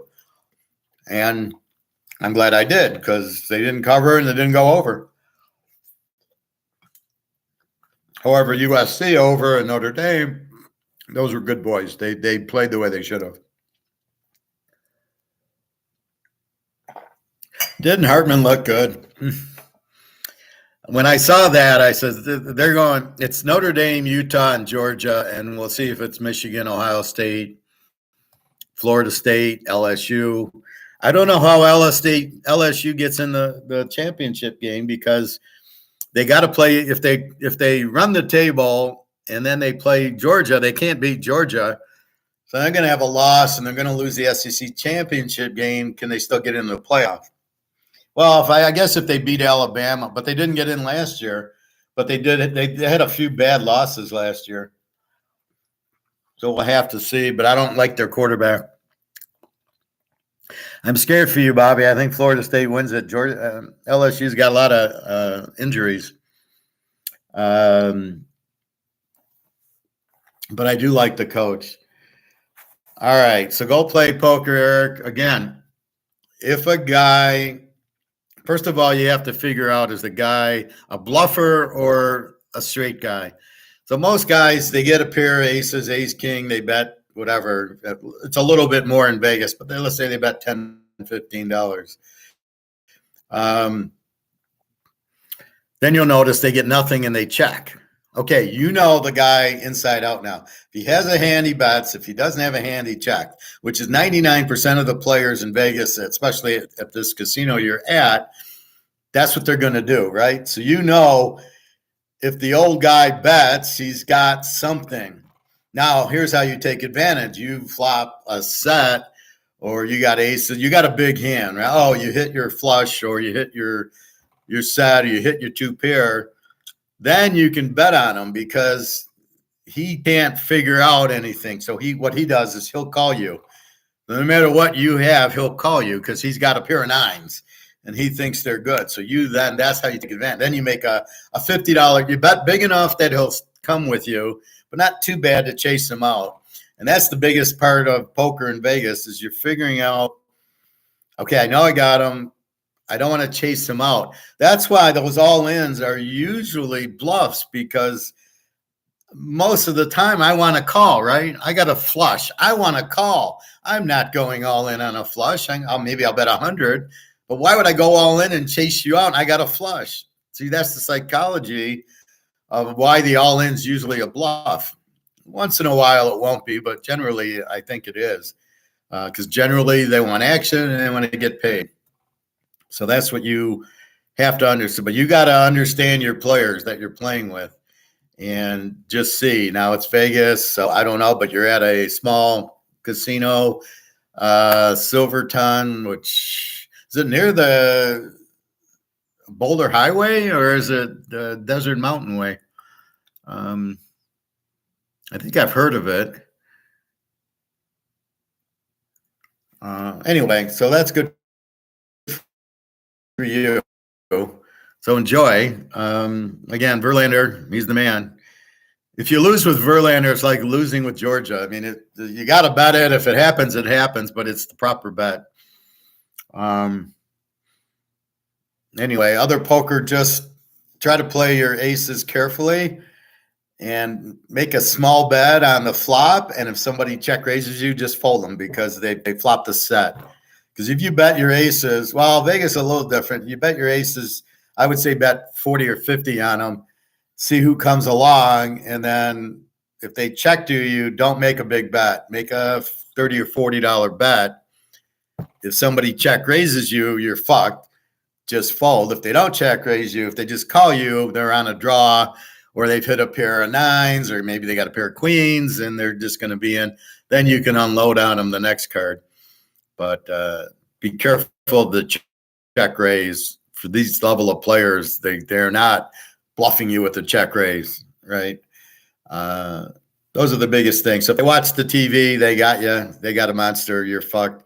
If they do a check raise, you're fucked. And if they just check and then call, you got to have it. You can't bluff them. You got to have a hand. So the guy's got a pair of nines. He's calling you no matter what. That's not the guy you bluff because he won't be bluffed because he's too stupid to be bluffed. I got a pair of nines. I'm going to call. And that's what you do. So be careful with that. All right, let's look at week 1 football. So what do we know? We know the Lions haven't. KC 6.5. Mahomes has been playing. Kelsey, I think, played a little bit. They're at home. Now they're going to have the Super Bowl rings, and it's going to be emotional there. But at the end of the day, Mahomes is so tough to beat, especially at home, and especially by the Lions. The Lions, by not playing their players in the preseason, are not ready. Their defense, it's a system, the chemistry, the knowing where the other guy is going to be, the safety in the corner. Where's the linebacker? How are the line stunts? They won't know any of this shit. You can't practice it in an inter-squad game and think it's going to work in a real game. Plus, they're not ready to play 4 quarters. They'll be burnt out after halftime. When they play the first half, they'll be emotional. Then they go sit down for 20 minutes at half. They're done. So will Detroit be an over team? I don't know. They don't have the receivers. They don't really have the running backs. This guy from Alabama is a bust. I guarantee it. He wasn't good at Alabama. How do you draft him with the 6th or 9th pick or whatever it was? Oh, he can catch the ball out of the backfield. Really? Didn't do it at Alabama because they don't do that at Alabama. They throw to the fast little receivers that never make it in the pros. They got that one guy, St. Brown, who, Kansas City will double team him. They've seen good receivers before at San Diego, at Denver. So I don't know what they're talking about, that this guy, he's good as the 3rd receiver, but now they don't have the receivers. So look for Goff to get sacked a lot by that Kansas City rush, and they're not going to stop Mahomes. It's all day long with Mahomes. So I think KC puts up a good number on him. Still debating about the over or Kansas City, but I think KC, wins by a couple touchdowns. Atlanta, Carolina. So we've got Young. I don't know. Is he the quarterback or is it Coral? Or is it Andy Dalton? Well, all of a sudden they added Andy Dalton. So I don't Young's not very good. Atlanta, Ritter or Logan Woodside. I like Woodside. He played for Toledo. He was very good. Ritter at Cincinnati, he didn't cover a lot of games. We're laying 17. They went by 10 against Tulsa because he can't complete a pass. I'm not sold on Ritter. I'm not, can they run? I don't know. It's the NFL. Carolina probably has a decent defense. So So it could be a tough. I like the under in the game because you're really not. Think of it as like a Navy game, right? You're going to have Atlanta running the ball, running the clock. Carolina doesn't have any offense. Probably a decent defense. They'll probably run. No receivers. I don't know why they sent their receiver to the Bears. Strange thing. So they got rid of McCaffrey and Moore. They're two stars. I don't know. So I see this probably low scoring. Houston, Baltimore. Houston, Stroud, 2 for 6 for 20 yards. Like, yeah, he's ready. And Lamar hasn't played. He's not ready. You can't just walk in and start playing football. You can't do it in baseball, but you certainly can't do it in football. You can't get any timing with his receivers, but Lamar can't hit his receivers. If he had all day and the guy's wide open, he can't hit him. Lamar's just not a good quarterback. He wants to run. Playing Houston, I don't know. I got him not as a W team, not a very good defense. But I think Baltimore's defense shuts out Houston, so I think it's under because of that. And I do not trust a 10-point spread in the NFL. I will not lay 4. I will not lay 3. Better games to find, but I think this Baltimore defense and Lamar missing all his receivers should keep the game low scoring. It's how many interceptions do we get for points? Cincy, Cleveland, it's all Cincinnati. Joe Burrow, Thompson Robinson should be the starter. They'll start Watson because they're paying him more, even though Thompson Robinson, I think, is better. Watson was good 3 or 4 years ago. He was good at Clemson. I don't know. They got defense, and neither does Indy, and Indy doesn't have an offense. And I don't know where Jonathan Taylor is. Who's there? Oh, Tennessee's got the Michigan running back. So I don't know what at this point. Looking at the box scores in the preseason, I have no idea who the receivers and running backs because they don't play them. Week 1, we'll have to see what Indy's got, but I don't see them scoring a lot. Jacksonville, I don't know. Maybe they win with Lawrence and Etienne, but I hate Lawrence, and it's a hard one to really look at. I'm not playing Jacksonville as a road favorite, not even at Indy, not against Richardson. Richardson, he'll be 5 of 12 for 10 yards, and he'll run 15 times for 60 yards or something. That's your NFL quarterback. Yeah, good luck winning games with that. Tampa Mini 6.5, 46. You got Mayfield against Cousins. Jefferson's the key in this game, our LSU receiver. Minus 6.5, 46. It's hard because we're running into the New Mexico State game. We're running into a team with a good offense and no defense. And how do you bet that team to win? Because they can't stop the other team. So Tampa probably scores. They can't really stop them. So what do you do with it? So looking at that, I guess you got to look at do you trust Minnie to win at home? At home doesn't matter. It's how bad is, how's Mayfield? Who's their receivers? Who's their defense? We got to really get a good look at Tampa, which is right now unknown. The worst coach in the league, Todd Bowles, is just horrible. He couldn't win with Brady. Who can't win with Brady? Are you kidding me? They barely went 500. With Tom Brady, not the good receivers, the good defense. Well, they did get injured. I don't. He's terrible. I can't bet Tampa here. So then it becomes, is it an over or under, which would probably be an over because Minnie will probably score, and then Tampa with Mayfield probably gets a few touchdowns. So I don't know. It's really, let's see Tampa. They're the Riddler. They're the big question mark.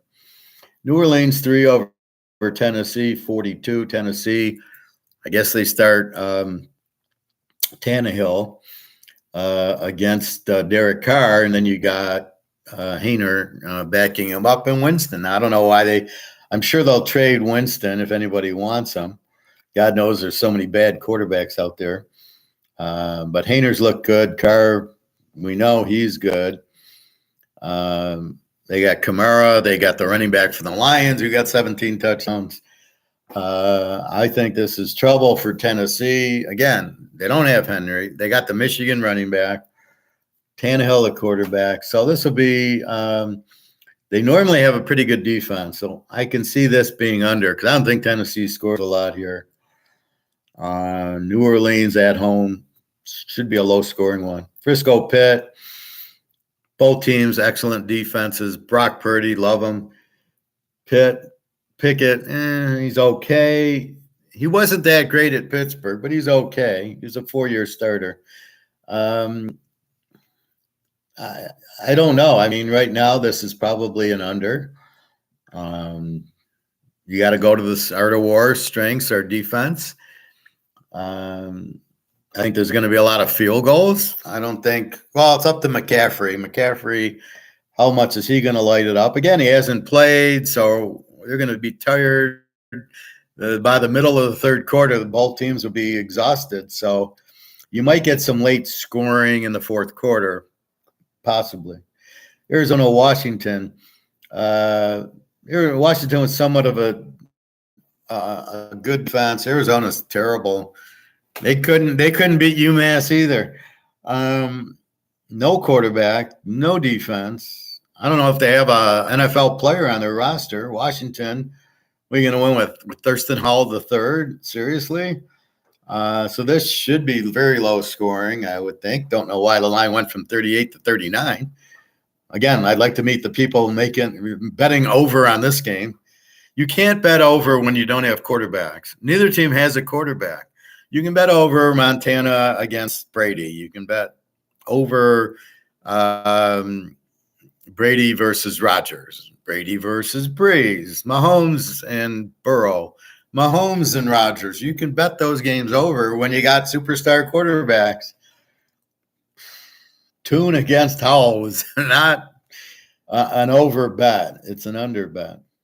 All right, Green Bay, Chicago. The Bears are down to 1.5, 43.5. Fields against Love. You've got to be kidding me. They both suck. I don't know where you're going to get the points. Fields wants to run. Green Bay, how good is their defense? The Bears, absolutely horrible. No defense. Love might look good because he's playing the Bears defense, and they make everybody look good. I'm too scared to play Green Bay as a dog because I don't know what I got in Love. Again, this is question mark, right? This is the Riddler. I don't know what I got. I don't think Love's very good. Clifford, I like better. I don't know what I got in Fields. I know he sucks. What do you got? PJ Walker you're going to go to? So it's a very tough call. Fields will run a lot because you can't pass. And they'll do those little screens to Moore and the running back that worked that one game, but now Green Bay's seen it. They're not going to work on them. Now Fields won't go 50%. Love, I doubt will go 50%. So we gotta watch it and then analyze it. It's too much risk right now. Again, we don't need to take this kind of risk because the payoff's the same, right? It's 11. Let's say it's 11-10 on the teasers. It's 11-10. It doesn't matter. So why take a higher risk? You want low risk, high return. You want Notre Dame, USC over, very little risk. And USC over, which was over in the third quarter, you had very little risk there, right? So why play, maybe Louisiana Tech when I could play USC and I'm going to get paid the same amount, right? A winner's a winner. So you try to take the risk out of it. So why play that? Yes, Mr. Bobby. Yeah, a lot of these teams have horrible quarterback depth, just a bunch of scrubs. They have horrible quarterback starters. It's like they have to choose between Karl Marx and Peter Schiff. Yeah, exactly. Every time I see the guy now in the hot tub, I call him, hey, there's the communist. I go, hi, Karl Marx. Hi, Joe Stalin. Have you murdered 30 million people today?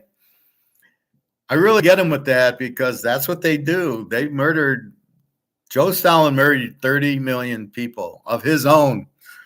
And you like communism, then what do you like people being murdered? Because that's what they do. If you go against them, they kill you, which sounds like what's happening here a little bit. So keep that in mind. So I keep calling them Karl Marx and Joe Stalin.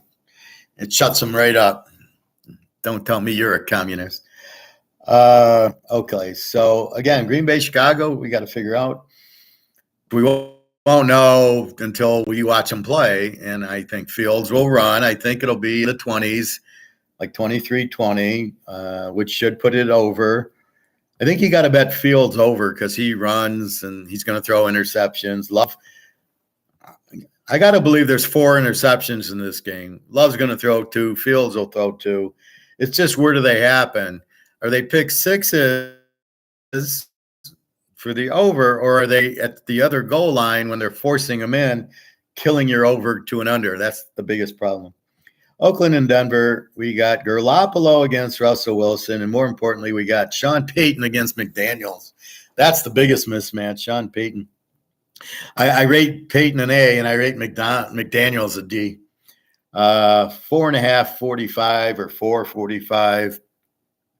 Yeah, I like Denver at home. Jerry Jeudy got injured, but Peyton's smart enough to get other receivers. I'm sure he's bringing guys over from New Orleans that know his system. Oakland doesn't, Garoppolo, he'll be injured by the third quarter. They don't have a defense. Denver's got the better defense. They're mile high. I think Denver wins the game. Again, how do you bet the over-under in this? I don't know. Russell Wilson should score. Oakland probably scores. They got Sincere McCormick. He probably gets 2 touchdowns, the running back. Garoppolo. So I don't know what they're going to do. We got to learn this because you got the new quarterback, Garoppolo. We know he's always injury prone, and he's not really that good.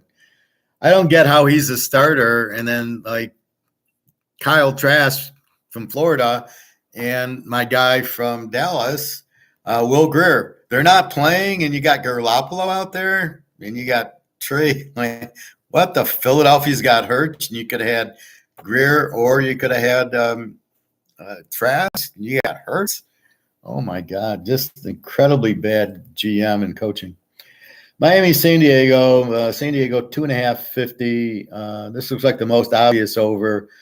Herbert just loaded, good. That running back from UCLA, Kelly, plus whatever they got, and their receivers, and their defensive coach is an idiot. And Miami with Tua, and they can't play defense either.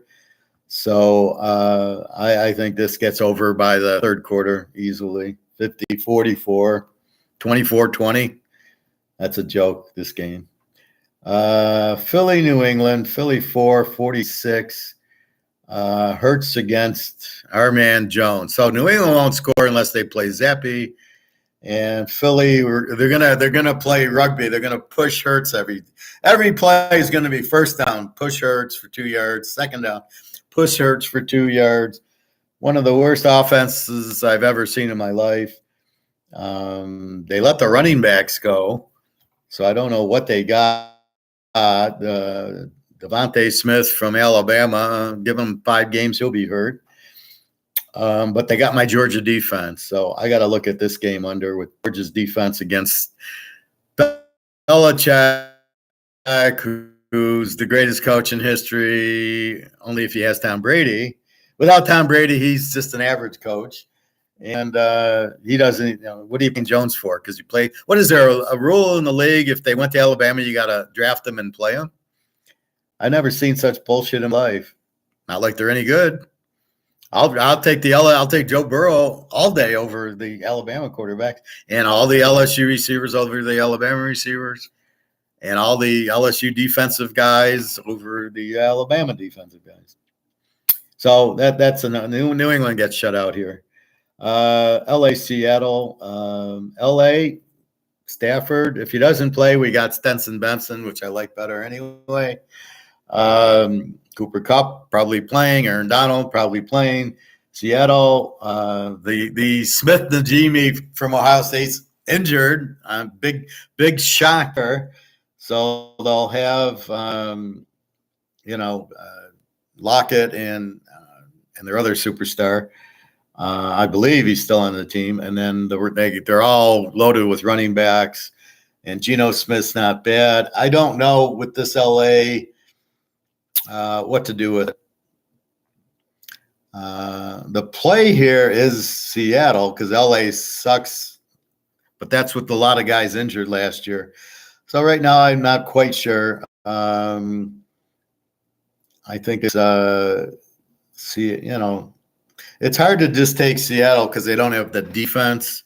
So this is kind of a watch. This is probably an over with Stafford and Kupp going against Seattle's defense, which isn't very good, but Seattle should light up their arms, even though Aaron Donald. So it's a tough game to call. At first, I like Seattle, but now Stafford and Kupp are playing, so I'm not sure as they're going to win as I was before. They're not a good home favorite, by the way. Dallas 3.5, 46 over the Giants Giants. Will Grier should be the quarterback.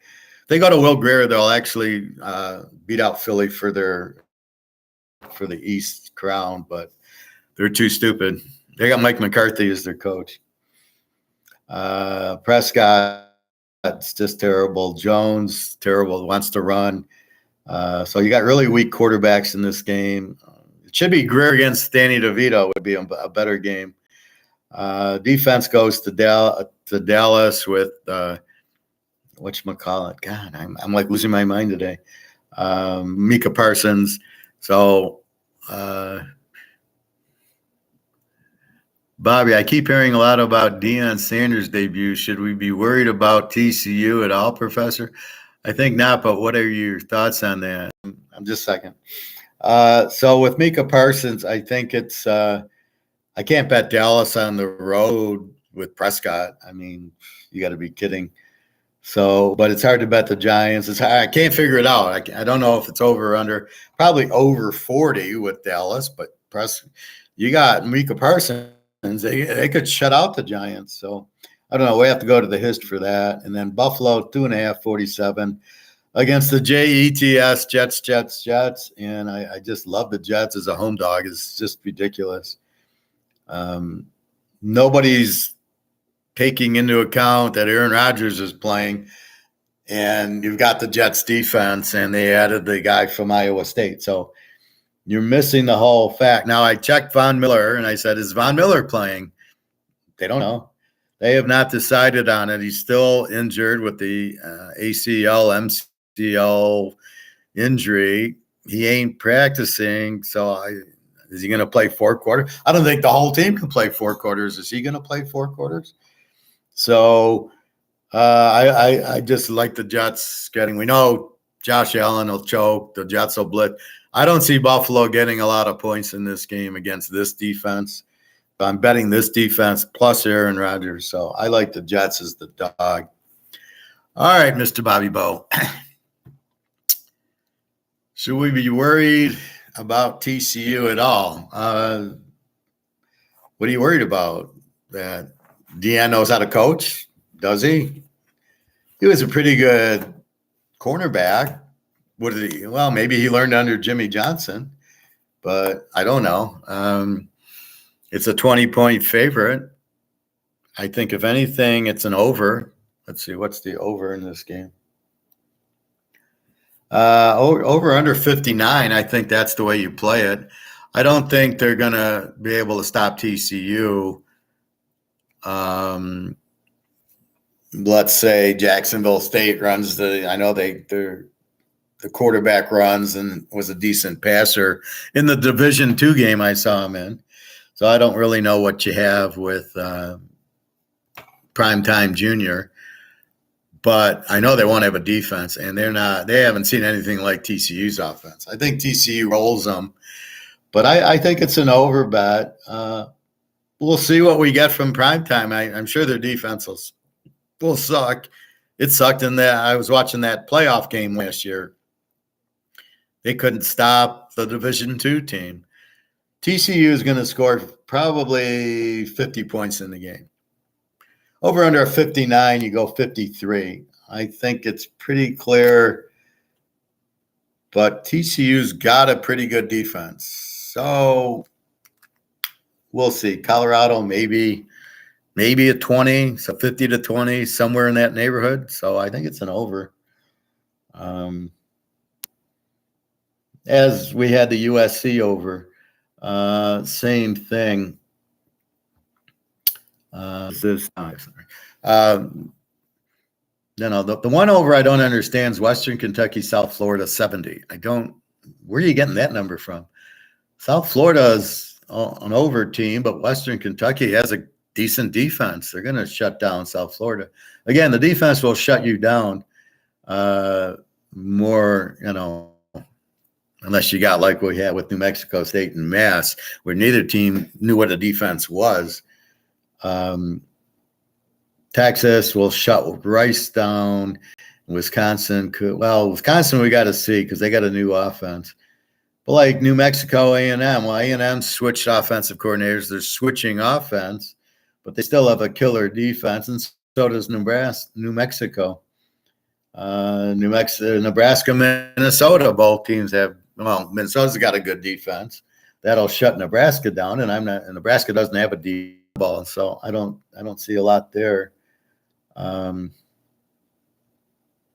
Michigan, that should be low scoring. Michigan probably wins it 40-0. They'll shut out East Carolina. East Carolina's got nothing. The quarterback's gone Ehlers, and new quarterback, and Michigan just wants to run the ball and play defense. Their defense will be very good. So once Michigan gets rolling, their defense will be good every year. The problem is Ohio State, they have gone away. Where is their defense? They don't have the Bosas, and they don't have the kid on Washington. They don't have a very good defense. Now, Indy won't be able to beat them.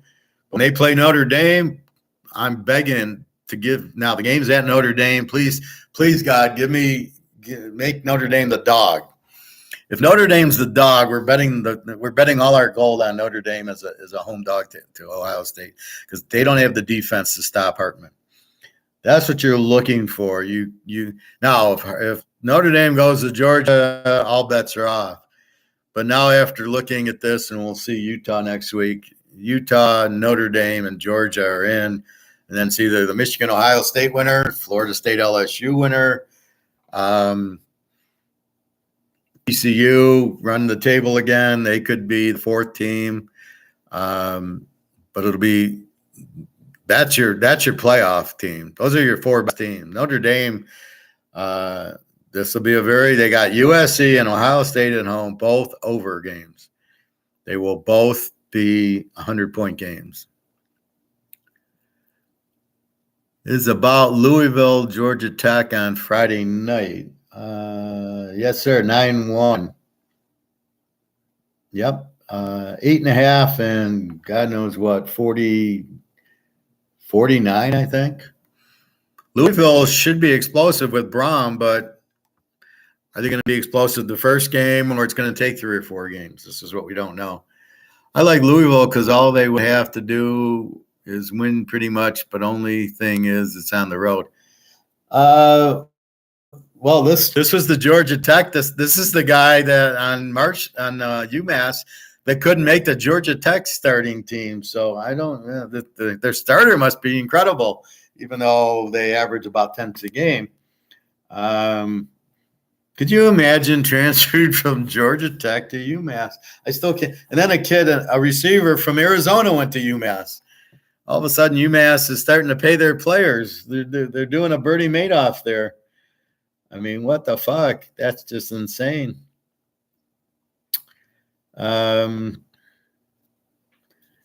curious about Oregon State and Washington State, if their defenses are good. As I showed you yesterday, it wasn't the Washington State starters. There's a defensive end that's out, but it wasn't their key guys. So I'm assuming they'll still have a monster defense, but that's something we'll have to see. But I wouldn't bet over in those games with these defenses. Let's see.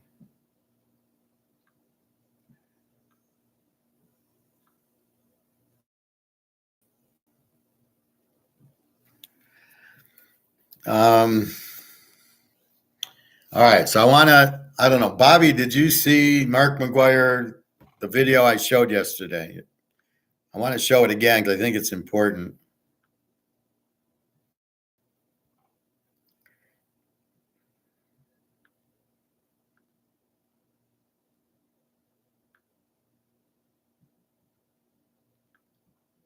Russia, with the help of China, is coming for us.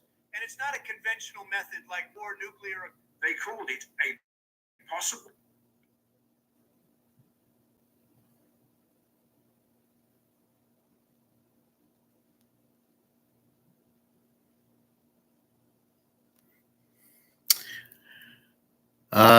This is from Mark McGuire on his Friday.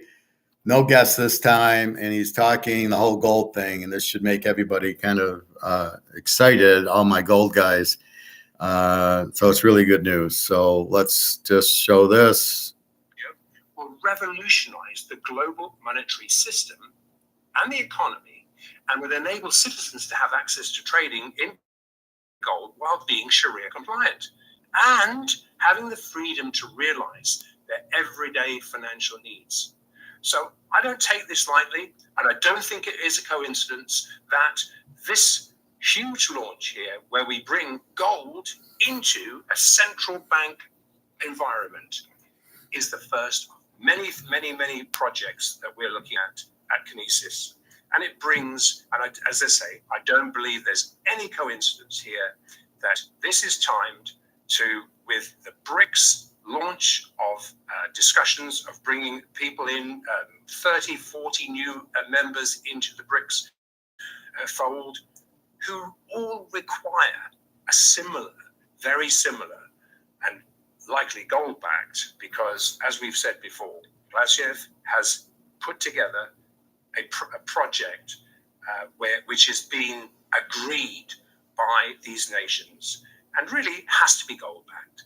Yes, and Andrew, in our last episode, you also had some breaking news, an exclusive update from Sergei Glaziev, personally outlining and identified structures relating to the planned BRICS commodity currency. The BRICS summit is underway right now. What are you hearing? Yeah, this is exciting stuff. And good God, as the mainstream media tried to push this out. And I mean, I have to say thanks, because I wouldn't have had this information had it not been for Vadim, who bringing attention to this. Sergei Glaziev outlining, as he put it, as Glaziev put it, the new method of settlement in the international trade between BRICS countries. Now, the mainstream media have been desperately trying to play this down. And we delved into this much deeper in our last episode. But in summary, the new currency unit he outlines creates a sanction-proof mechanism to settle trades between participants, but it's being launched in parallel to existing methods. Now, while this currency ultimately competes with the dollar, the immediate focus is not on undermining the dollar, but running alongside it. Now, the mainstream media just don't get this. As far as their narrative goes, you are either with the dollar or against it. Hence the bearish narrative around the traction the BRICS currency will gain. And as Bloomberg put it on Monday morning, they called it a possible threat to world order. Now, isn't it funny? On Monday morning, I heard that as soon as I switched on Bloomberg, and then since then, they haven't talked about it. And I think they were probably told to mute that line. Now, what is unreported is that Russia began trialing physical gold on the trustless blockchain back in January. And the digital gold grams required to power the upcoming gold-backed digital currency is now well proven and is ready to handle the hundreds of tons required to monetize this currency. Now, subscribers will call Sparebank. Recall that Sparebank was sanctioned to begin trialing this digital-backed gold on the Stellar blockchain at the open of January trading. We drew attention to it. And we have reports that this element has become part of the process and is now fully functioning.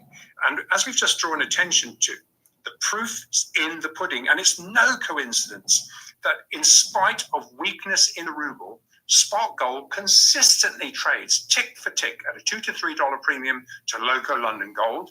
And the Moscow physically settled futures market is matching an average of a $3 premium over December COMEX futures.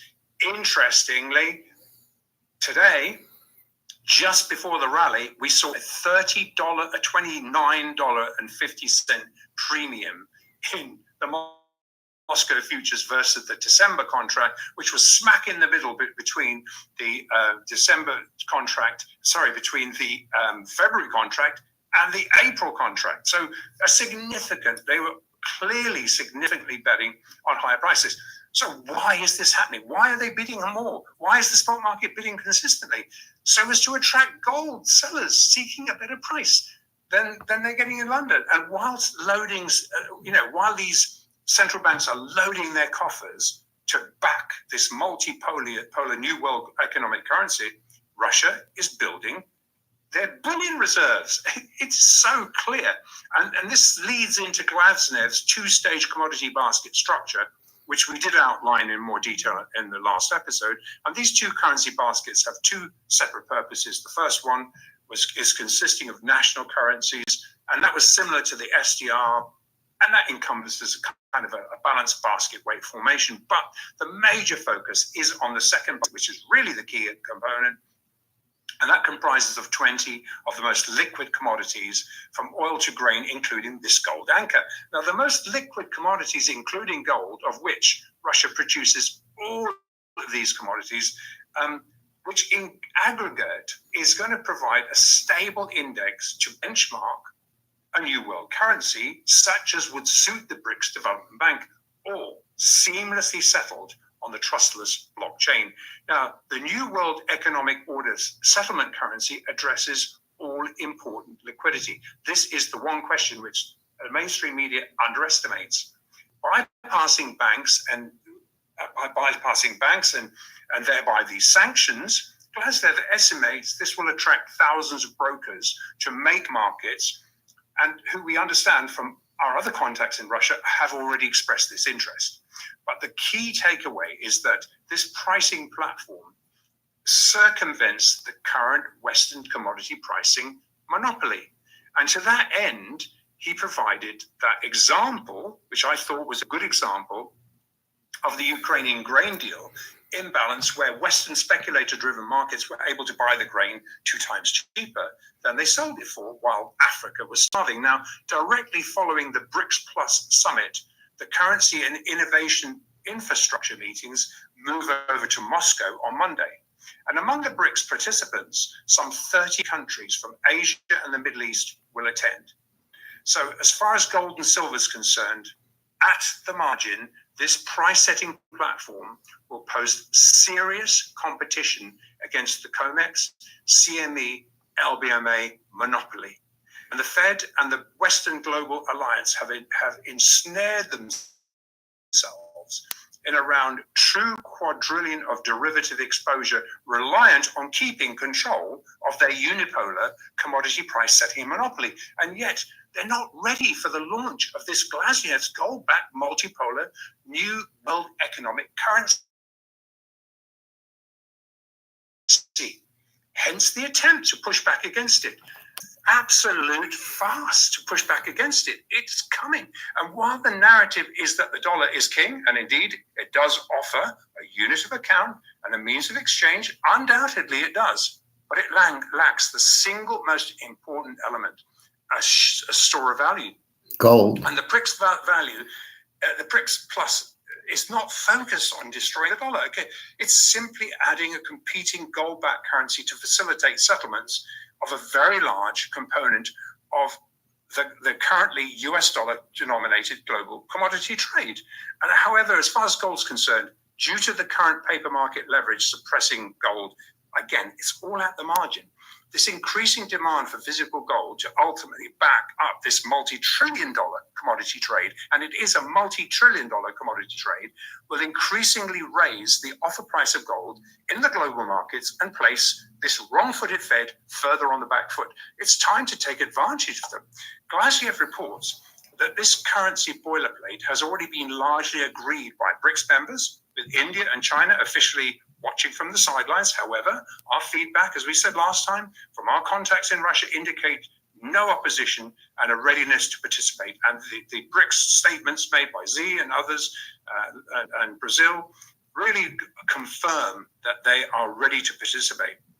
And by next year, the BRICS conference, which is Russia presiding with that, will likely formally announce these already developed new currency units being launched. But they are functioning. And as we've already identified, this is enabling Indian buyers to circumvent the LBMA ring fence while taking advantage of this gamed global PM fixed prices that benchmark real physical exchanges. So now liquidity providers also report these off-grid settlements bleeding into all these physical exchanges, all benchmarked to the 2 London COMEX diluted PM fixes.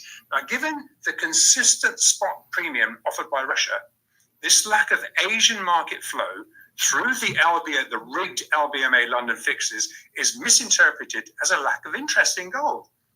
Whereas these flows, and look at what you read in the media, and by these so-called experts, where these flows are actually and will increasingly be facilitated through other channels. It's that simple as they evolve. And first-tier market-making banks will be aware of this, whereas the Fed, again, the only central bank short gold, is once again wrong-footed. Now, is it any wonder every participating central bank, except the Fed, is openly and surreptitiously accumulating physical gold? We know they are. I hope you know. The only question is, guys, how much physical gold do you own? All right, thank you. So most importantly, we have competition for COMEX, which ought to make Luke happy because that's what we're waiting for. When you have a monopoly, there's no competition. They set the price wherever they want to set the price. Normally, it's much higher. Only in gold and silver do you set the price lower, which I don't understand. But it's all paper and it's all diluted. And as you said, there's like trillions of dollars in derivatives. It's all going to go boom. And all these banks will go zero because if they're all derivatives, JP Morgan loses what? Trillions of dollars in gold derivatives. They're gone. They're out of the game. So that's what's going to happen. So that's why you can't leave your money in the banks. They're all going to blow up.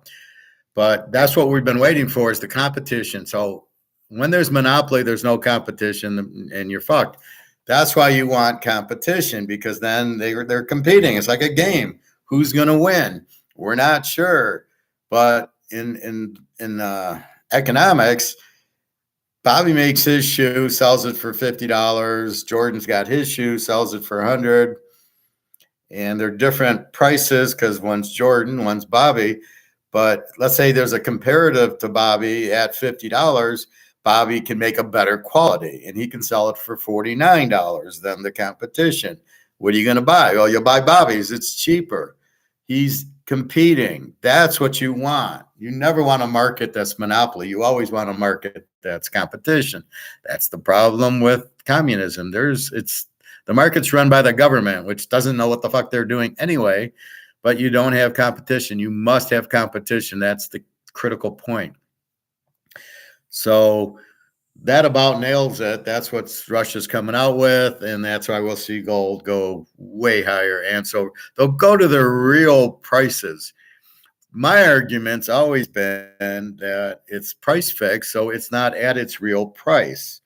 That's why I come up with $50,000 and $2,000-$3,000 silver is because that's probably the real price in a competitive market with a free market with free supply demand and not the bullshit price fixing when people go, well, that's supply and demand. No, it's price fixed. It's not supply and demand. So this is the problem that you must understand. When I buy gold at $2,000 an ounce, I know it's not $2,000 an ounce, but most people don't. The guy asked me, you'll love this story, Bobby. So I'm at the gold store. The guy says, we need eagles. We need the 1 ounce US eagles. And you'll love my comment. I go, I got a bunch of them. And he says, you want to sell them to me? I go, yeah, but not at this price. You add a zero to the 2,000 and you give me 20,000. Yeah, we'll be talking. But not at 2,000. Why would I sell you a $20,000 an ounce gold coin for 2,000? I'm not a fucking idiot. but yet people are going into the store believing it's not going to go up, and they need money, so they take their gold, go to the corn store, and he fucks them because he gives them spot. He doesn't give them the premium. So they think the premium is only when you sell it, not when you buy it, which I don't like. So that's what my gold guy does, and it's really disheartening. But that's how he's got gold, is people coming in selling. He says, there's such a line for people buying. It just doesn't stay very long. That's why I go on Fridays. Well, I just assume go Thursday or Friday when there's a lot less traffic and people are dropping it off, and then I can buy it cheap. I would have bought a half. I bought the 2/10, which is like to me buying a quarter, but at 200 an ounce, it was a joke. So that's the bottom line there. Now gold will have competition. COMEX won't be able to keep price fixing. Another reason to buy it, as well as the inflation and the Titanic and the dollar going out. Will it still be used here? Maybe, but it doesn't have a value now. This is zero. This is worth 2 cents. But people don't realize that because they go to the store and they go, oh, I want to buy Oreos, and they're $5. But I can buy 2 for $5. I can buy 1 and get 1 free. So I buy 2 packs of Oreos for $5. And they think this is worth $5. This is worth a pack of Oreos. 2,000 of these buy gold. It used to be 35. So that's really how you got to look at the dollar. It really has no value. To lend it, you got to charge high interest rates. So that's why the mortgages are high. That's why the car loans are high. So you're really fucked with those two things. It's very difficult to, buy a house or a car now. You can sell it, but the problem is you need to buy it. So unless you're, you're single and now you're going to get married and you're going to move into the other person's house, and then you can sell yours. Okay. But otherwise you can't sell it and then go buy a new one like our friend in Canada did, who's going to get crushed at his 700,000. He's, just what an idiot. Don't listen to me. Then what are you doing in the class? If you're going to come into class and not listen to me, I don't know what to tell you. You can ask me, should I do it? And I would have told him to put the 400 grand in gold. I think I did tell him that. So that's the problem. I'm not just making shit up. I got a master's in it. So anyway, it frustrates me a little because I don't want to see the guy lose money, but he's going to lose his ass. So you can either take good advice or not, and whatever. He probably bet on the Navy yesterday, right, Bobby? So anyway, so we've got football. We've got coming up on Thursday, Kent State, UCF, NC State, Connecticut, Florida, Utah, Nebraska, Minnesota. Then on Friday, Miami against Miami, Central against Michigan State, Central Michigan, Louisville, Georgia Tech, and Stanford, Hawaii. And then Saturday's the full-fledged. The Army, Utah, Texas are the free picks. www.teaserking.com. You see everything. And then the week after, we start the NFL. So next week, why the NFL isn't playing? Why do they need a week off and nobody plays anyway? It's the strangest thing I've ever seen. I've never seen the starters by the third game by the fourth game, they'd be playing the full half. I've never seen or understood this whole injury thing. I got to sit out a bowl game because I might get injured. So you're going to fuck your teammates who are relying on you. You're a team and you're not going to play and hurt the bowl game. I'd be pretty pissed off if a teammate did that to me. We're going into a bowl game and you're not playing because it doesn't mean anything. Well, it means something, but you want to get ready for the NFL draft? I'd tell the guy to fuck off. Get out of here. I wouldn't let him in the locker room. I'd say, go, you're a loser. You don't want to be here. Then get out. Then why'd you come here? Why'd you sign up to play for, whatever college? if you're not, how do you not play in the bowl game because you're worried about getting injured? Oh my God! You know what? You're gonna get, and the guys that did it never did anything in the pros. The guy on Stanford did. I want to say McCutcheon, but it's McCaffrey. He's finally playing, but he sucked at Carolina. You still feel good about Army? Yeah, I feel good about him. I mean, are we going to get fucked by the Lou Monroe quarterback? I don't think, because they play Navy every year with the option, and they play Air Force. So let's just say they're like Air Force, where the guy runs and throws. So I think Army's fine.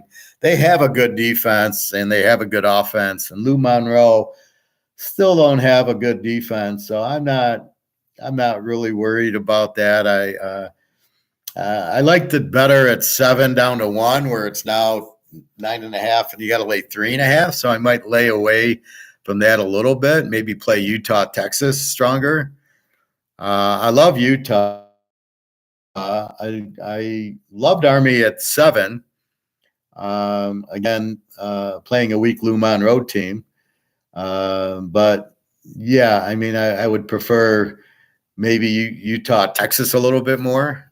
But there's no reason Army shouldn't win the game. We'll see. But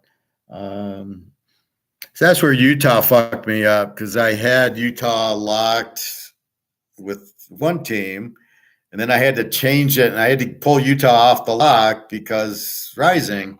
So I put somebody else there. Now I got Utah, and now I'm like, fuck, the lock's already there. So that's what I struggle with. But yeah, I like the Army. Again, I like them better -1. I don't know how they jump from 7 to 9.5 or 10. One of my bets, I got a -4 with my guy, unfortunately. But I don't know. I put a new Utah bet in yesterday. I just love that one.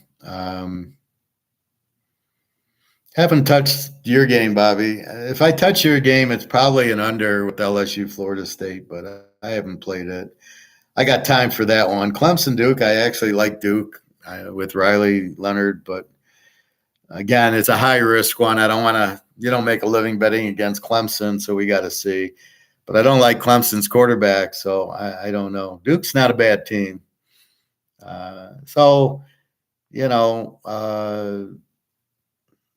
Certain ones I'm looking over under. Alabama will be very curious with their quarterback.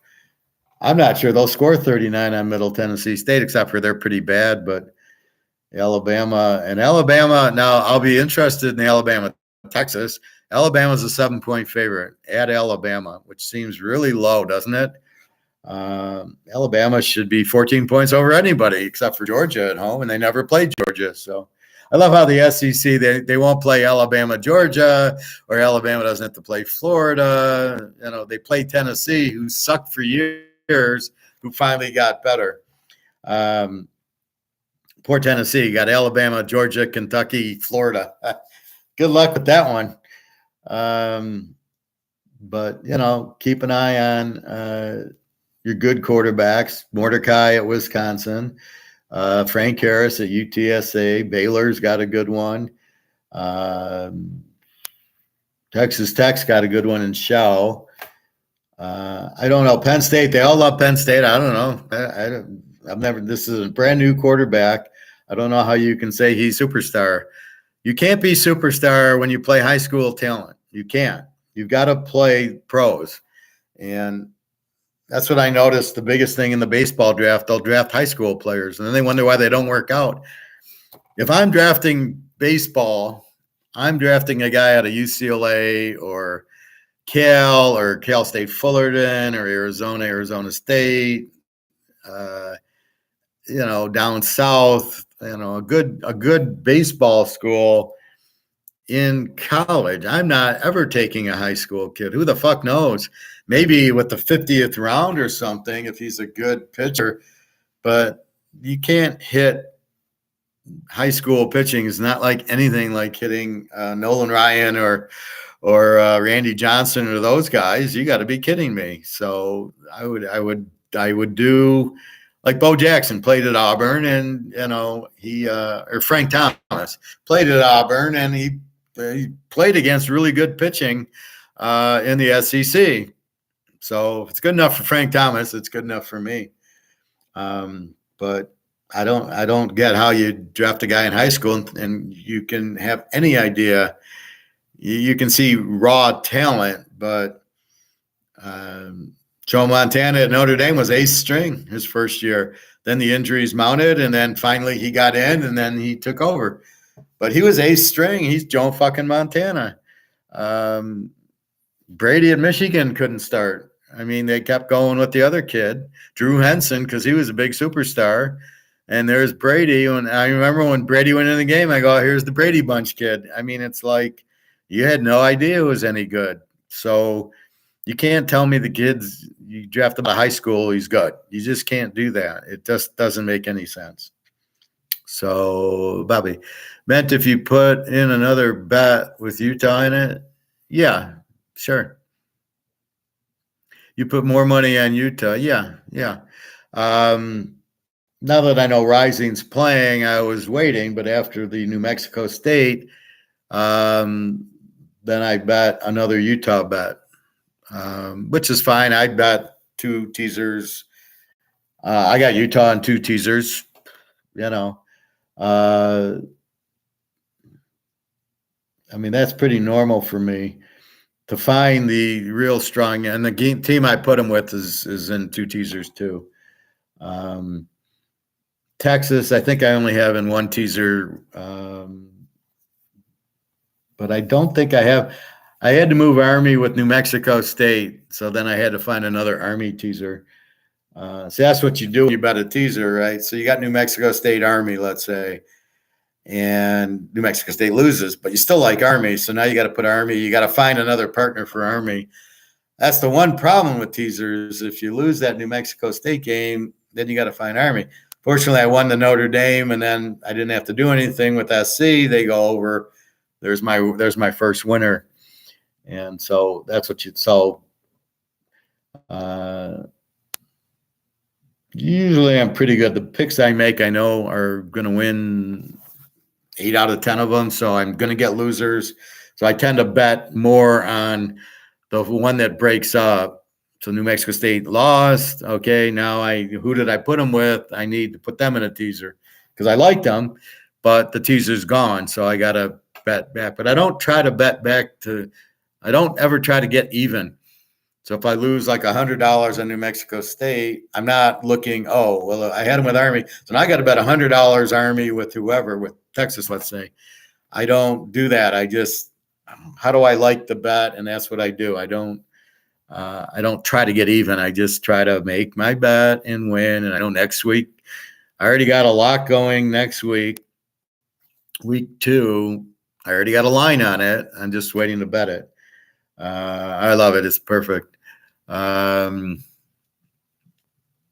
know a few people out here who are predicting a Florida upset, but I think they just saying that because the Florida fans, so who knows?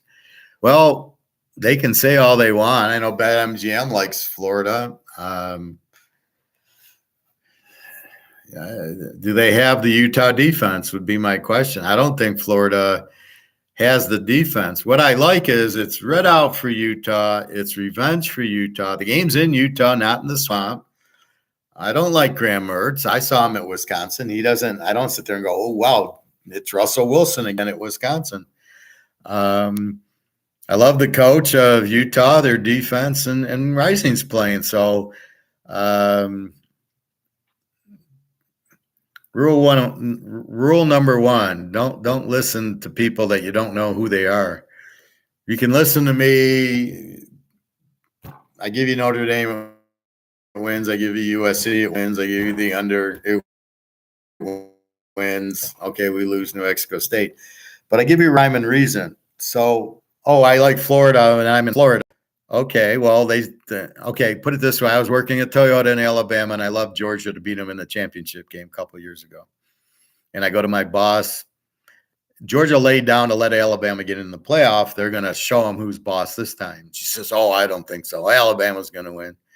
And after the game, and Georgia won, and I didn't faze me a bit. I love Georgia, and I'm not getting off of it. Where people think that I'm stubborn, right? Oh, you're real stubborn. I'm not stubborn. I analyze and make up my mind. Comes up and says Georgia is going to beat Alabama because of the defense, just like Utah is going to beat Florida. Nobody can change my mind on the game because I've already analyzed it. It's not before I've analyzed it. Like if you sit there and you bring up Texas Tech, Wyoming. Well, I'm not sure. You could say Wyoming. You can say Texas Tech. Maybe. I can't make up my mind. I just leave that alone. But you can't get me off of if Georgia's playing Kentucky and under, you ain't getting me off under. There's nothing you can say. God himself could come down, and once I determine it's an under game, it's an under game. So you can't get me off of that. But then people read me as stubborn. No, I'm not stubborn. I made it up. I analyzed it. I made the pick that I think and feel is going to win. A lot of it's my feel too, and my intuition. And I'm okay. Now I'm set. Now I made the play. It's Utah, and there's nothing you can do to get me to convince on Florida. Sounds like Bitcoin, huh? There's nothing you can do to get me to buy Bitcoin. There's nothing. Because I've analyzed Bitcoin. It's not money. People think because it's a cryptocurrency, it's money. It's not money because it's not it's not accepted by everybody, and it's not a medium of exchange. You can't go to the grocery store with it. You can't. Nobody can pay me because I don't have an account. So you need an account to have it. So in my world, it's not money. It's not gold. So you can't ever get me into Bitcoin with what we know now, unless somehow it changes and it's backed by gold. Maybe I could look at it. But at this point, you'll never get me into Bitcoin because there's nothing, because you can't come up with any analysis that tells me Bitcoin is. Okay, Bitcoin's going to go up. Why? I can't get an answer. Why a Bitcoin? I don't accept it, right? You go to teaserking.com, you're not paying me in Bitcoin. You want to mail me gold and silver? I'll accept that. I'll take real money, but I'm not going to take Bitcoin. So you can't talk me now. There could be people in Florida that say, "Oh, Bitcoin's it." Bitcoin. Well, I don't. In my analysis, there's nothing you can tell me to get me to buy Bitcoin. There's nothing you can tell me to get me to bet Florida here, unless Rising doesn't play, and then I'd probably play it under because I'm betting the Utah defense and Rising. And at home in the mountains and a revenge game. I got 12 things to tell me to bet Utah. You got nothing to tell me to bet Florida. So am I stubborn? Well, once my mind's made up and this is it, blue is blue. You can't tell me this is red. It's blue, right? It's blue. You can't tell me this is not Canadian Club. You can't say this is Crown Royal. It's Canadian Club. Once it is, that's what it is. I'm not about to get out of it. So that's the whole point. So you can't chase it unless you get an explanation. I give you an explanation. I just gave you 5 explanations to bet Utah.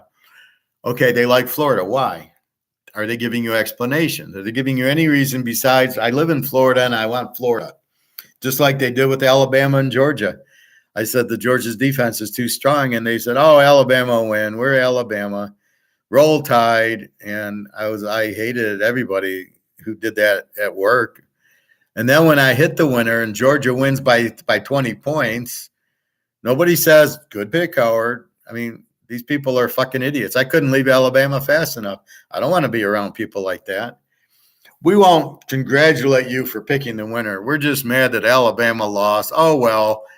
And I used to say to them, "That's too bad you don't have a pro team."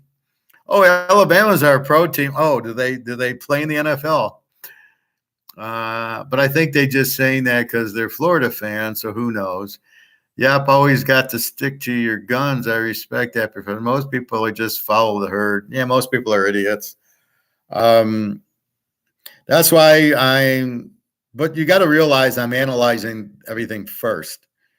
I've looked at the game and I've analyzed the game years ago, right? It's play the best defense in these games and the best quarterback. And that's what I'm doing. If Florida if it was Georgia, I wouldn't be on Utah. I'd be under, but I would, it'd be a totally different look. But Florida's not that good. Utah's got the defense. Utah's got rising. Utah's at home, and Utah's revenge. So I got 8 reasons to pick it. How are you going to get me off of that? So what are you going to bring to the table that I need to bet Florida with? And I can't find any.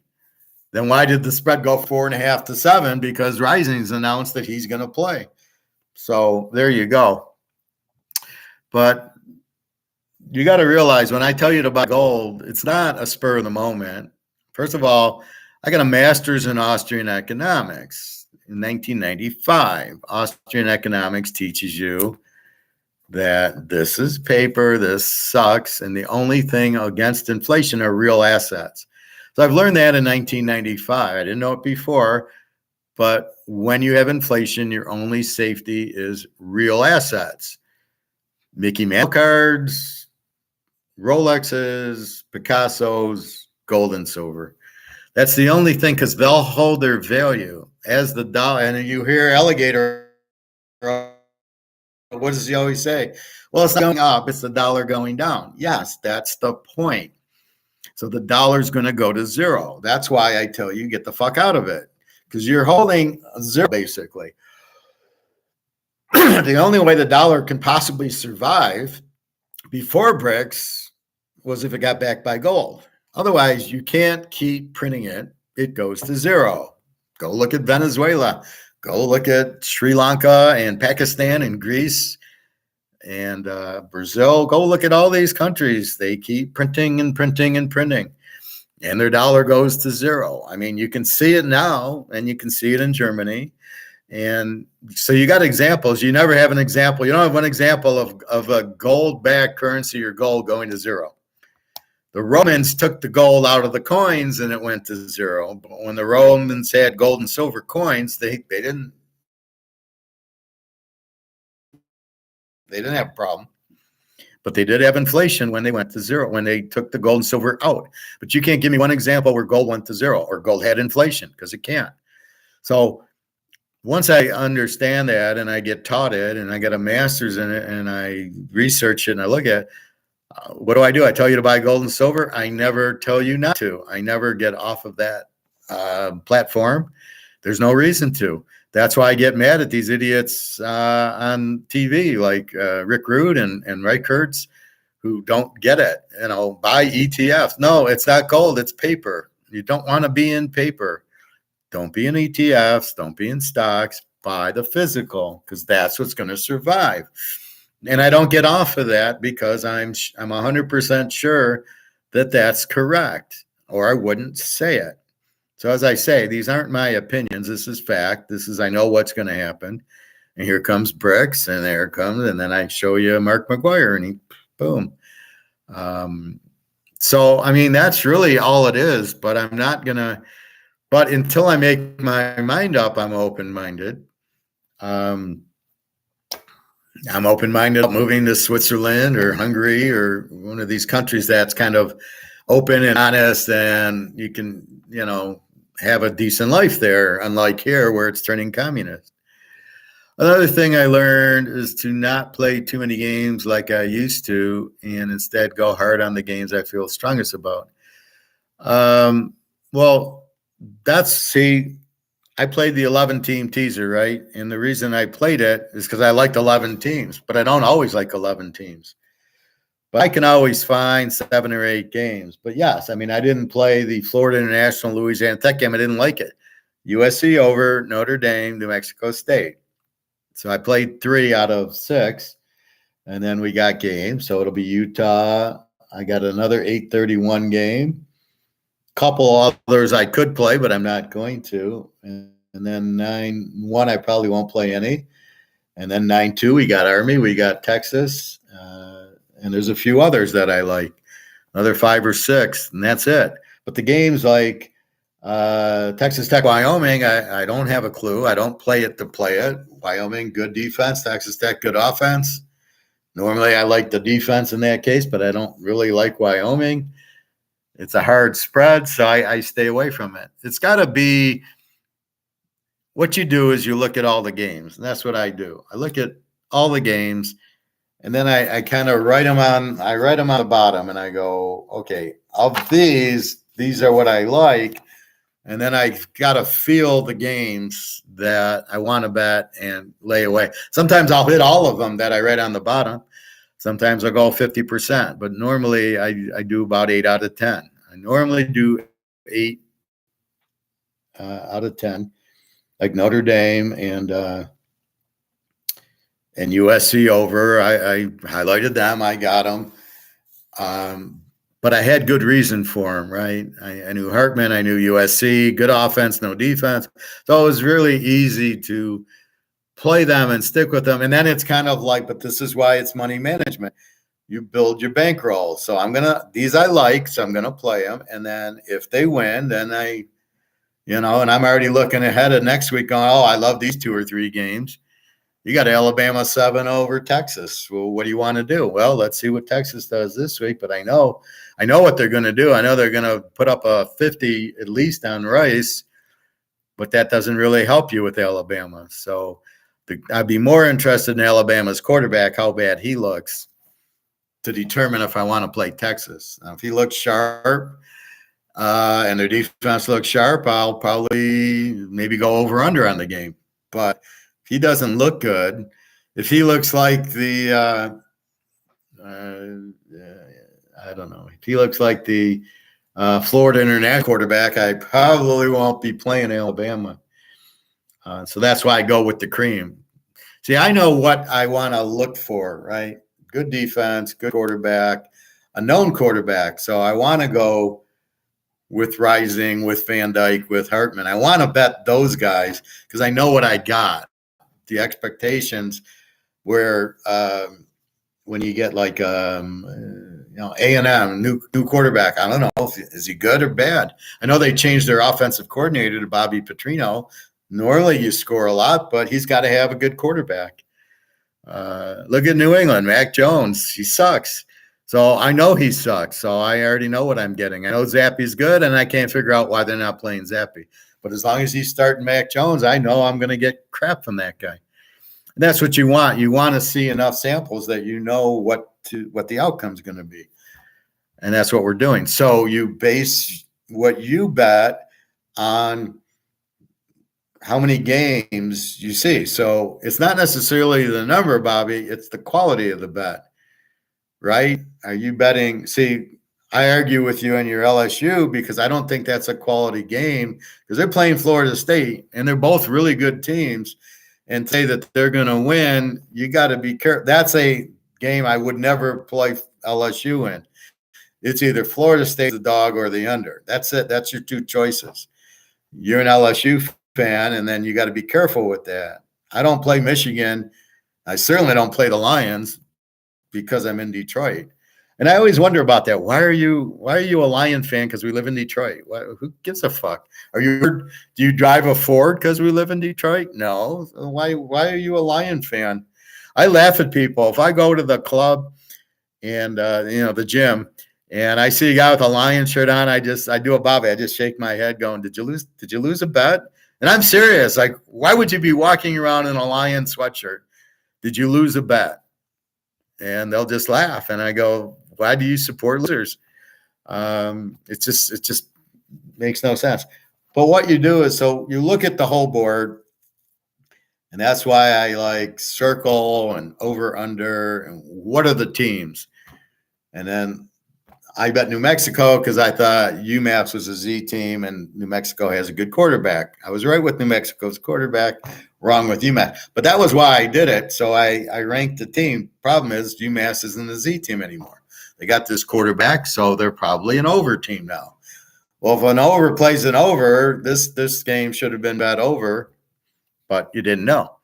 But that's why I ranked the team. So I know, oh fuck, Georgia, or Iowa State's an under team. They're playing Kansas State. It's going to be a 20-point game. So I play the game under, but I've already got everything thought out. And you're not going to change my mind once if Iowa State plays Kansas State and the over-under is 60, or Georgia plays Iowa State and the over-under is 60, yeah, I'm betting my house on the under in the game, and there's nothing you're going to tell me to change my mind. So I've already studied and I already know what I'm looking for. So you study it, you know what you're looking for, then you just list out, okay, I got these 10, 15 games, and then of the 15, oh, wait, these are on the 26th, these are 9. So now you can play Notre Dame, USC over. And then you got Utah coming up. You can bet Utah with Texas or Army. And then you got 9-2. Now you got the bulk of the games. You can play them early. So as you bet those, and if they win, then you keep going. And then off you go. And that's kind of what my theory's always been. So if I win the early game, I'm betting the late game. And if I lose, I might have to bet the late game because I like the late game. But I tend to slow my betting down because I know next week I'll find 15 good games also. I never have a problem finding games because I got the criteria down. That is, yeah, I know it's dynamite. So that's what I look at. So it's not necessarily how many games, it's betting the real strong game more than the other game. So if you're not sure, like Notre Dame, you bet that big because it's yeah, I love it. And USC over, yes. UCLA over, yes. Iowa under, okay. That's kind of what you can look at. But then you get a game like Tennessee, Virginia, 58. I don't know. Is Virginia, can they score? Are they a good team? No, they're an under team. Tennessee has a new quarterback. So that's one I just throw out because I don't know what I'm getting. If Virginia was a high-scoring team, it would be an over. But I don't know. They're usually a low-scoring team. And so I know what I'm going to get from Tennessee, but it's 28. Who's Virginia? See, so there's too much unknown. So therefore, I don't like the game anyway. So that's what you look at. So that's why when I see Iowa, Utah State, I go, this game will probably be low scoring because Iowa has a good defense and they never score. So it's going to be 20-0. The over-under is 44. I can go under 50.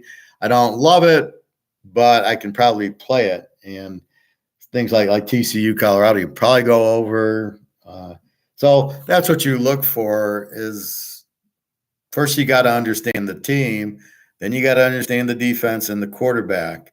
Once you understand all that, then you can make your decisions. So you got to go through a 4 or 5 step process to get to your end.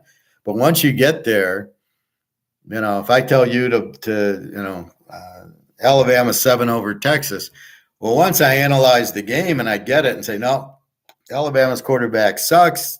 Texas and 13 is the way to go. Even if Ewers gets hurt, you got Manning, da-da-da-da-da.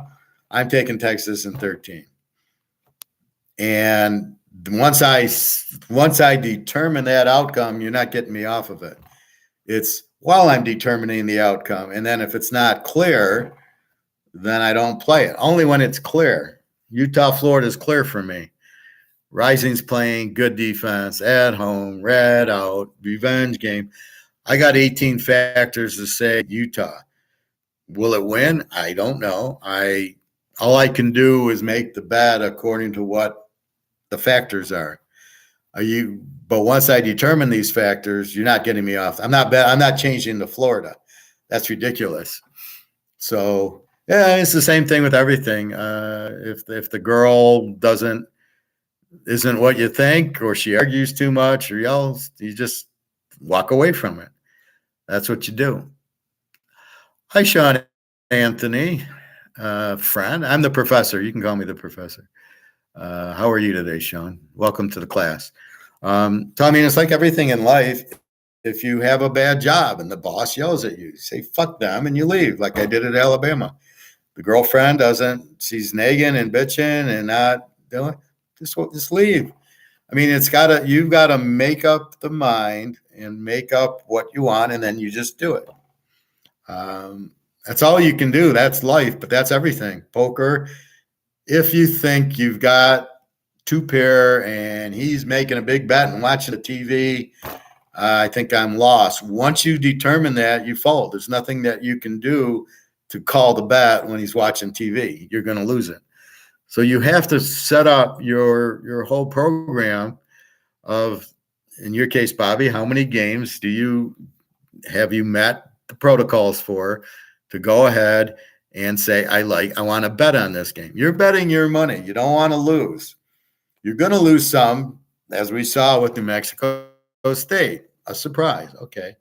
But we hit the USC over, we hit the Notre Dame. So on those games, we were correct in our assumptions. New Mexico State, we weren't. But we're right on our assumptions a lot more than we're wrong.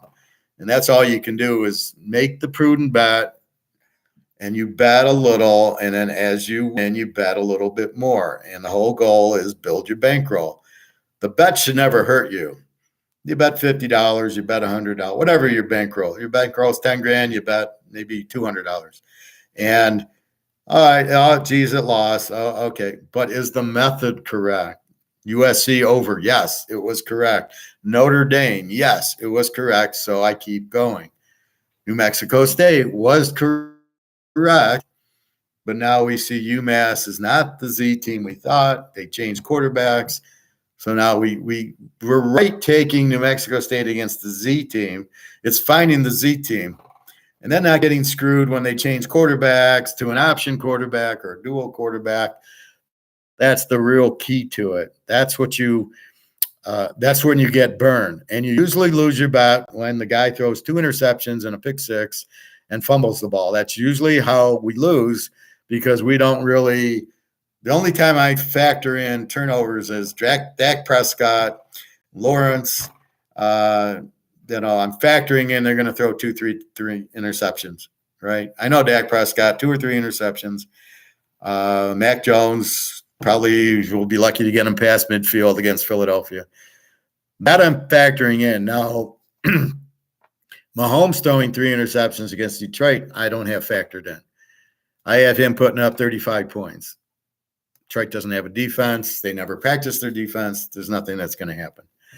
That I'm factoring in. So if we bet Kansas City and they lose because he throws 3 picks, that's just life. We lost. That's why we don't bet our whole bankroll on one game because shit like that happens. He gets injured. He throws the picks. It happens. Maybe he gets sacked. So that's why you bet a little bit and you keep going up and up and up, building the bankroll. And your $100 bets become $200 bets. That's how you win in anything. And same thing in gold. I buy an ounce and I buy another ounce. I see what's happening. Everything looks good. I buy more gold. I buy more gold. Oh, they're printing more dollars. The value of the dollar is going to zero. Buy more gold and silver. But that's the right play. So when I go into the gold store, I'm laughing at these guys. I said, thanks, you're selling me a $20,000 ounce gold coin for $2,000. Thank you very much. Silver, you're selling me a $2,000 ounce of silver for $25. Thank you very much. Have a good day. Because I know that's what they really are. And I know they're being price fixed. And the question is, are we able to break the price fix? And here comes Mark McGuire, and here come the Russians, and they're going to come in, and the price of gold is going to go way higher. So now we hear yes, and they're breaking COMEX.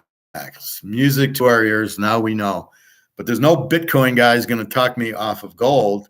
And when I try to talk anybody into gold and they don't get it, I just, as you would say, Bobby, I just shake my head, going, I can't. This guy's too stupid to talk to.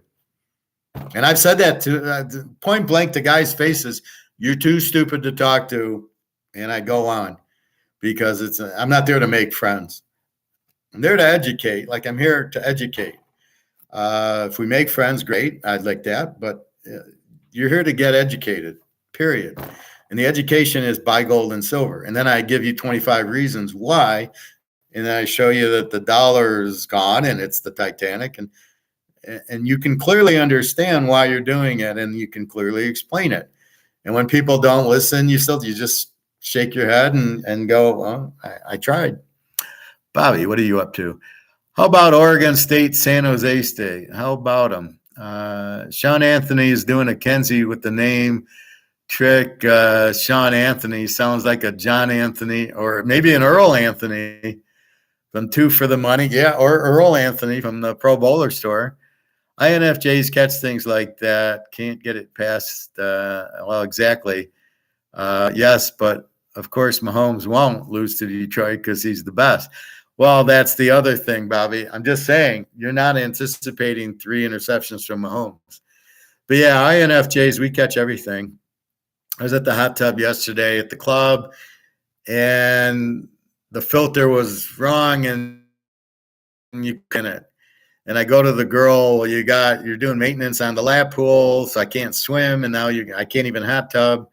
She says, well, what do you want to swim in the sewage? And I go, well, being an INFJ, going, didn't you notice it 2 days ago? And why isn't it fixed? Why are you waiting until the problem comes to fix it? Why didn't you be proactive? See the problem was coming and fix it. That's the difference between an INFJ and the rest of us. We are proactive. We see A and we react to it. It's like baseball. To put a baseball term to you, Bobby, it's getting a jump on the ball. I can read the batter, and I know where he's going to hit it. So if I'm playing shortstop and I see where he's aiming, I'll start moving over towards second base, and then he hits the ball towards second base, and I'm already there because I can read is going to happen based on what's at. I did that when I played football in like junior high. Every play is the same. All of a sudden, the running back split out to wide receiver. I go, I got this. And of course, they threw the pass to the running back, and I could tell that he was going to throw the pass to that guy. And they don't throw a lot of passes in 8th grade, 9th grade. And I could see the guy, and the guy cut over the middle, and I was just waiting for him, and I intercepted the ball. I read the whole play. I read from the time he lined up, and then he started coming over, and the guy threw the ball, and I'm just sitting there waiting for it because I knew I could be proactive and think what's going to happen. And that's a rare gift that we have, and that's what we have in football. We can look at the game. I can read Utah and go, boom, I read Notre Dame, and this is what's going to happen. I think I even gave you the score last week. You can check that out on yesterday's video or Friday, or maybe Fridays. But I said I think they'll win 45-0. And they would have shut them out. Only Navy kicks a field goal with 3 minutes left to lose 42-3. But basically, I tell you exactly, I read what's going to happen. So I'm reading the Utah game. I'm reading the Texas game. I'm reading all the games. I'm reading I kind of look for the variables, KC, Detroit, and I go, well, Detroit, they lost the running back who scored all the touchdowns, and they didn't replace him.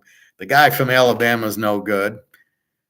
Why would you pick him in the first round? Another bad pick. What else is new for the Lions? And then I've got the defense didn't get any better. Mahomes is going to pick them apart. They're not physically in shape because they didn't play in a game, in a preseason game, because they didn't want to get hurt. Well, this is the penalty you get when you don't want to get hurt. You get hurt. They're all going to pull hamstrings and sprain their ankles and their knees and their backs, and they're all going to get injured because they haven't played 4 quarters of football, especially against Mahomes and Kelsey, who are going to throw it all over the field. You're not ready for that, but yet Mahomes played 15, 20 snaps a game, except for the last one. He and Kelsey are ready to play, right? So that's really the key to it. And Detroit's not in any condition to play against this quarterback. I mean, so the question is KC or the over or both, and we haven't determined that yet. But Detroit's not going to be in any shape to play, nor they can't replace the guy who scored 17 touchdowns. He's gone. So we've got to see all that, and that's really the problem. Anyway, so that's what's that's kind of what you're supposed to do. Same thing with dates, same thing with poker, right? You analyze the girl, and you either I want to go out with her or I don't. So you look at her, you have in your mind what you're looking for. You see her. Do you want to go out or not? and then you watch the reaction when you're out with her. Do I like it or not? And off you go. And so you've got to make all these decisions about wasting your time or not wasting your time. Most of it's a waste of time because girls have a tendency of lying to not hurt you. I hate that. Well, like the girl in Alabama, she kept like smiling at me, but then said, "Oh, I have no interest in him." Oh, then what's the smile? Well, I didn't want to hurt him. What the fuck? What is that? What is with girls? They're so disorganized and mentally insane that they can't have a normal conversation and say, you know what, I'm not interested, but we can be friends. No, girls don't know how to be friends. They don't understand friendship at all.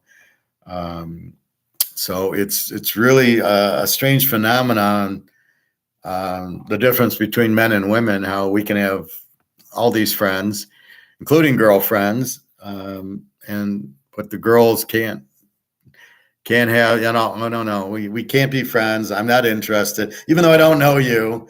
I'm not interested. I'm married, but I don't wear a ring, and I won't tell you I'm married. I mean, I don't want to hurt you. What the fuck is that?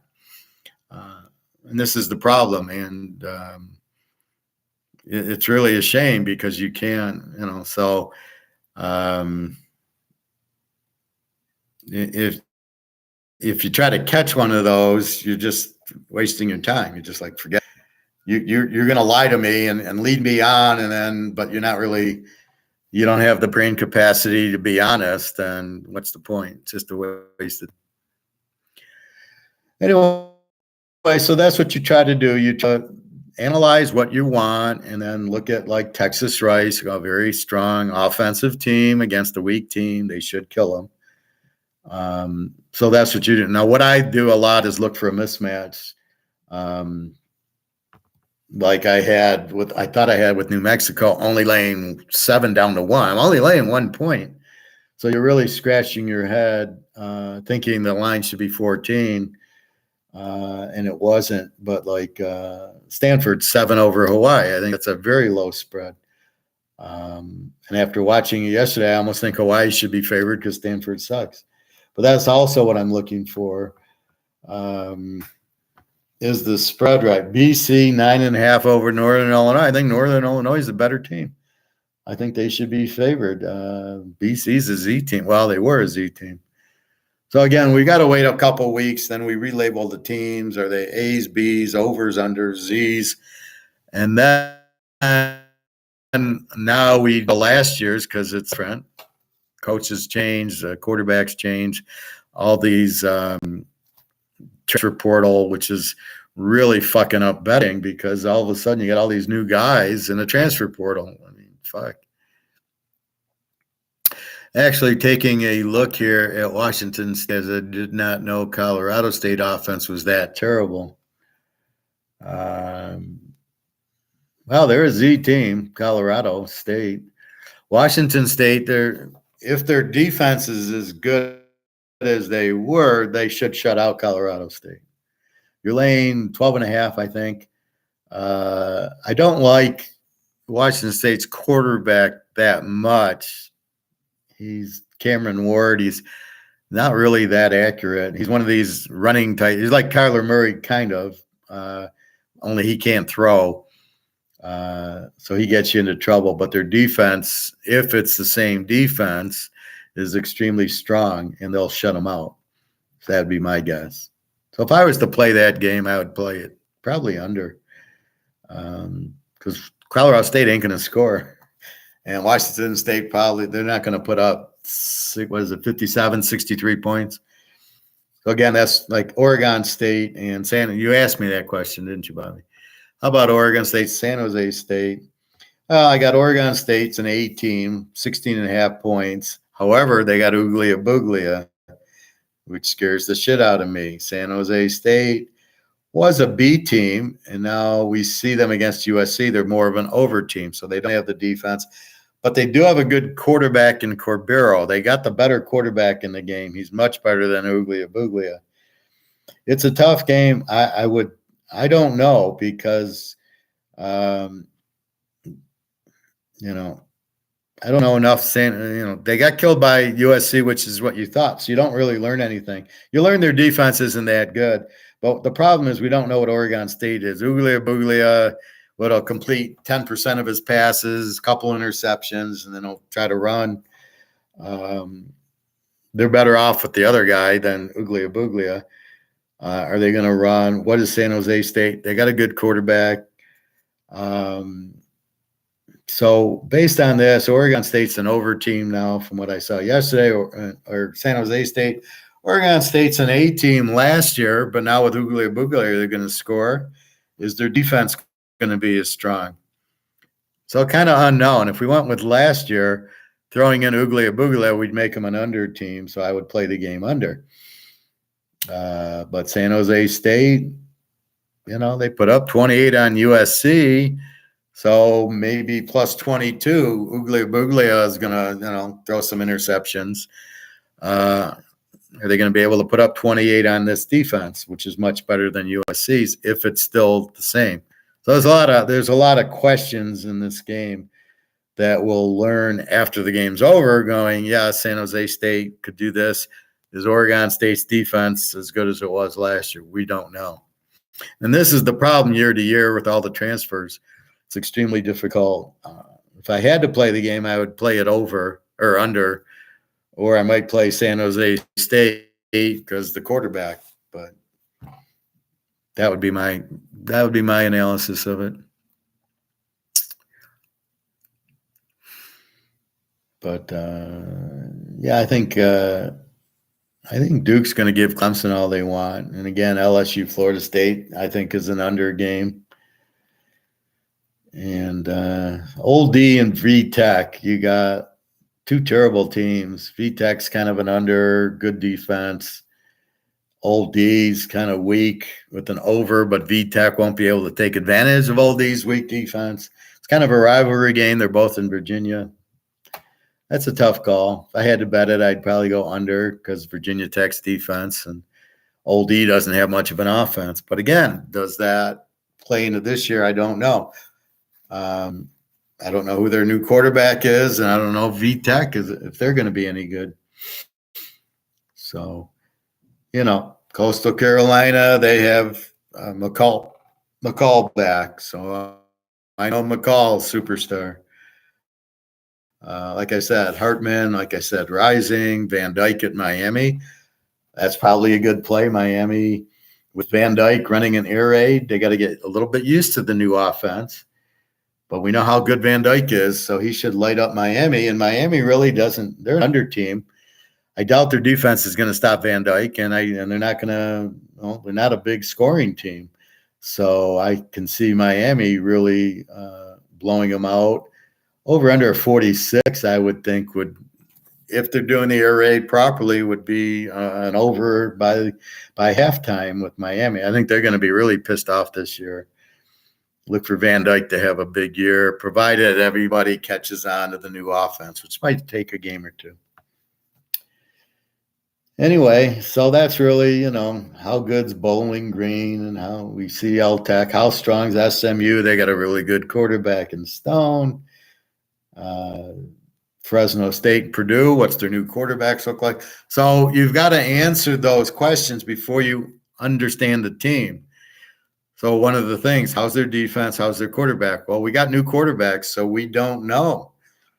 And you get coaching changes, so I include those. So like Hugh Freeze is coach of Auburn. I thought he was pretty good. You got a new coach at South Florida. I mean, they suck. You got a new coach at North Texas, Mike Leach, assistant. So, they're going to put the ball up and score. You might take them against Cal. They're a home dog getting 7.5, running the Mike Leach offense. So, they're going to score. And, they're not going to have much of a defense. So that goes to, you get 13.5. Cal's not much of an offense. So how's Cal going to beat them by 3 touchdowns with this offense, especially if North Texas is running this Mike Leach offense? So you got to keep an eye on that. Texas State's running an air raid offense.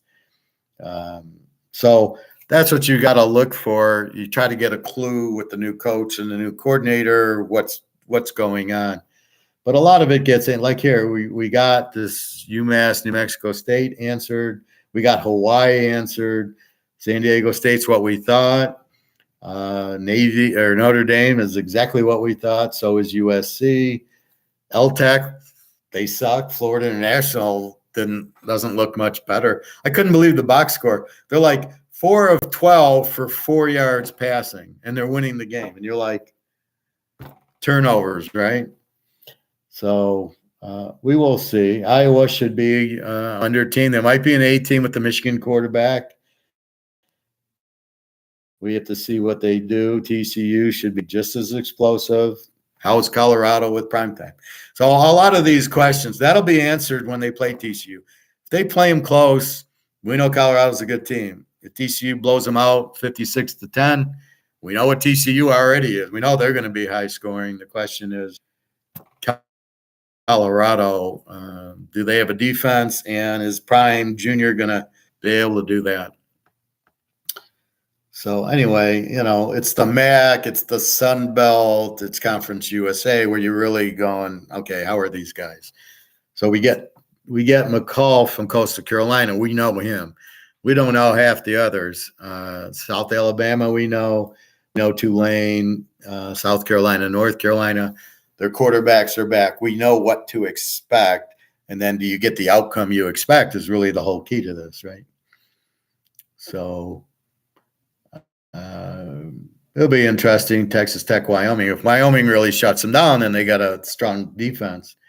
Texas Tech puts up a 40 on them. We don't know how bad Wyoming is, and we know Texas Tech's pretty good. So that's what you're going through, and you're going through the same thing in the pros. We know Richardson sucks. We know JT Stroud sucks, or TJ Stroud sucks. We doubt Young is going to be ready. We know how good Stenson Benson is, and we know how good Thompson Robinson is. We already know that. We know how good Hainer is. So we're surprised they're not playing, and then we're surprised by who is playing. Richardson's really your starting quarterback. This you've already known. Based on what? The guy can't hit the broadside of a barn. He's as bad as Lamar. He's as bad as Hurts. What are you talking about? He's not a good quarterback. Tagovailoa is a better quarterback than Richardson hopes to dream of, but he's not very good. So, that's why when I say it's Burrow, it's Mahomes, it's Rodgers, it's Herbert, it's San Diego, it's Russell Wilson, that's it. Stenson Benson will be good, and Hooker on the Lions will never be good on the Lions. He'll be good when he gets traded to like San Francisco or the Rams. Well, they already got their quarterbacks, but he'll be good on a different team. Will Grier should start at Dallas. They got their quarterback. I don't know what they're waiting for. You got Trask at Tampa Bay. What the fuck are you going with Baker Mayfield? What has he shown you the last 3 years that he's any good? And we know Trask is very good. So you got to watch what he did in college. He was great at Florida. Grier was great at Florida. What the fuck are you not playing these guys for? I can't figure it out. And then they pay him all $30-40 million.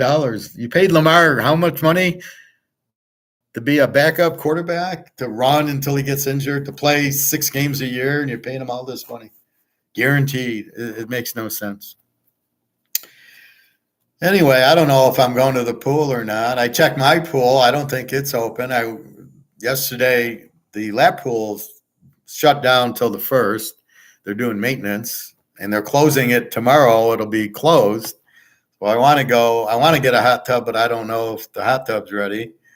And then it was so crowded I couldn't really swim, so I don't know. Yeah, I went to the lake and did some water. I want to get my exercise in, and then I know I can ride the bike at the club, so I might go ride the bike, and if I can take a hot tub, do that. Outside of that, I don't know, nothing on. Let's see so baseball. I gave you Verlander.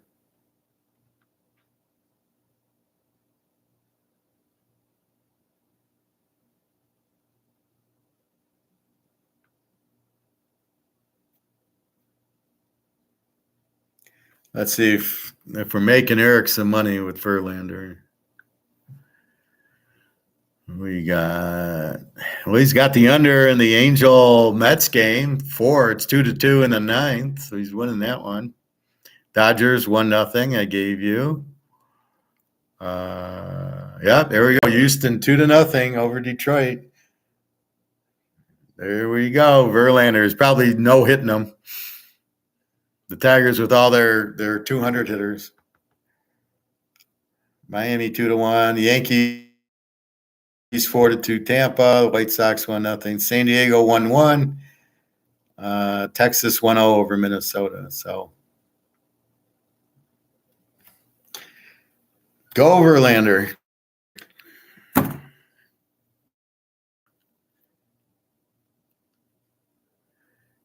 Blow fourth quarter leads. Who blew a fourth quarter lead yesterday? Well,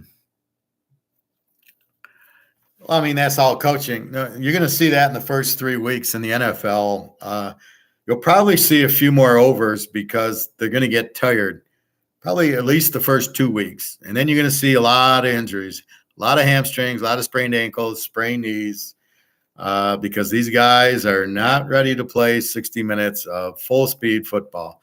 And this I blame the coaches or maybe it's the owner or the GM saying you can't play your starters. Then I wouldn't be the coach for the guy. I'd say, do you want to win?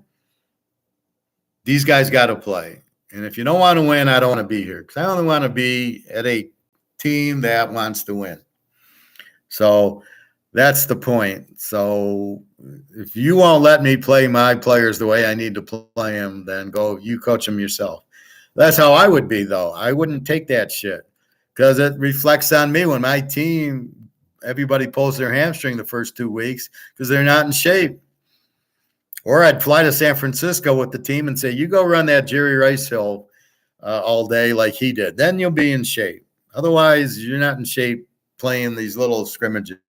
And that's why the Lions never win. You watch. Jared Goff will be gone. Bridgewater will be the quarterback. Hooker will be the backup. And they go as cheap as possible. Anybody that's any good who has a new contract, they'll let go. Like the guy who scored 17 touchdowns, they let him go. What a joke that. You finally got a good running back. Now let's let him go. And then you wonder why you can't win. I was talking about Lamar Jackson when you were mentioning all the BS he does. Well, I don't know if he blows the leads. He just doesn't. He stops scoring. He gets tired of running, I guess. And then when he has to throw, it's nowhere near the receivers. Yeah, I remember that Buffalo. They were up 17-0 on Buffalo and lost 20-17. No reason. He just stopped playing.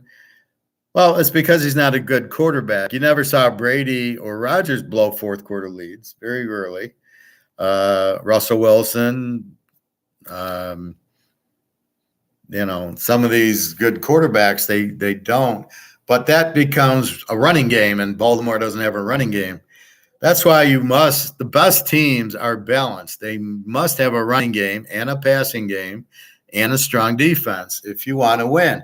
And that's what all these teams are going to this quarterback, either the passing quarterback and no run, or they're going with the running dual quarterback. He'll be my running back until he gets hurt. Lamar Jackson, Josh Allen, da-da-da-da-da. They'll get hurt running. I mean, even Mahomes got hurt. Fluke, but he got hurt not really running. But you can't lose your quarterback. You can't run your quarterback and lose him because the drop between the starter and the second guy is huge, except for Lamar. There's no drop. He's not a starter. But that's, most of these teams, except for Dallas, would be better off with Greer, and Tampa would be better off with Trask. So that's a weird. And the Rams are better off with Stenson Benson, and New Orleans probably better with Hainer, and the Lions will be better with Hooker when he's ready. And God knows, look at Indy and Houston. I mean, their starters are not even good college players. Yeah, he blew two wagers here for Bobby Bowe losing fourth between leads to both Miami, then Buffalo, both games at home. Well, you got to learn not to bet on Lamar. That's how I rank quarterbacks. Who makes me money? Lamar doesn't make me any money. He runs.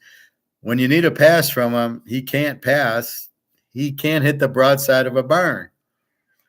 That's why you bet on Joe Burrow. That's why you bet on Mahomes. That's why you bet on Aaron Rodgers. That's why you bet on Russell Wilson and Brock Purdy.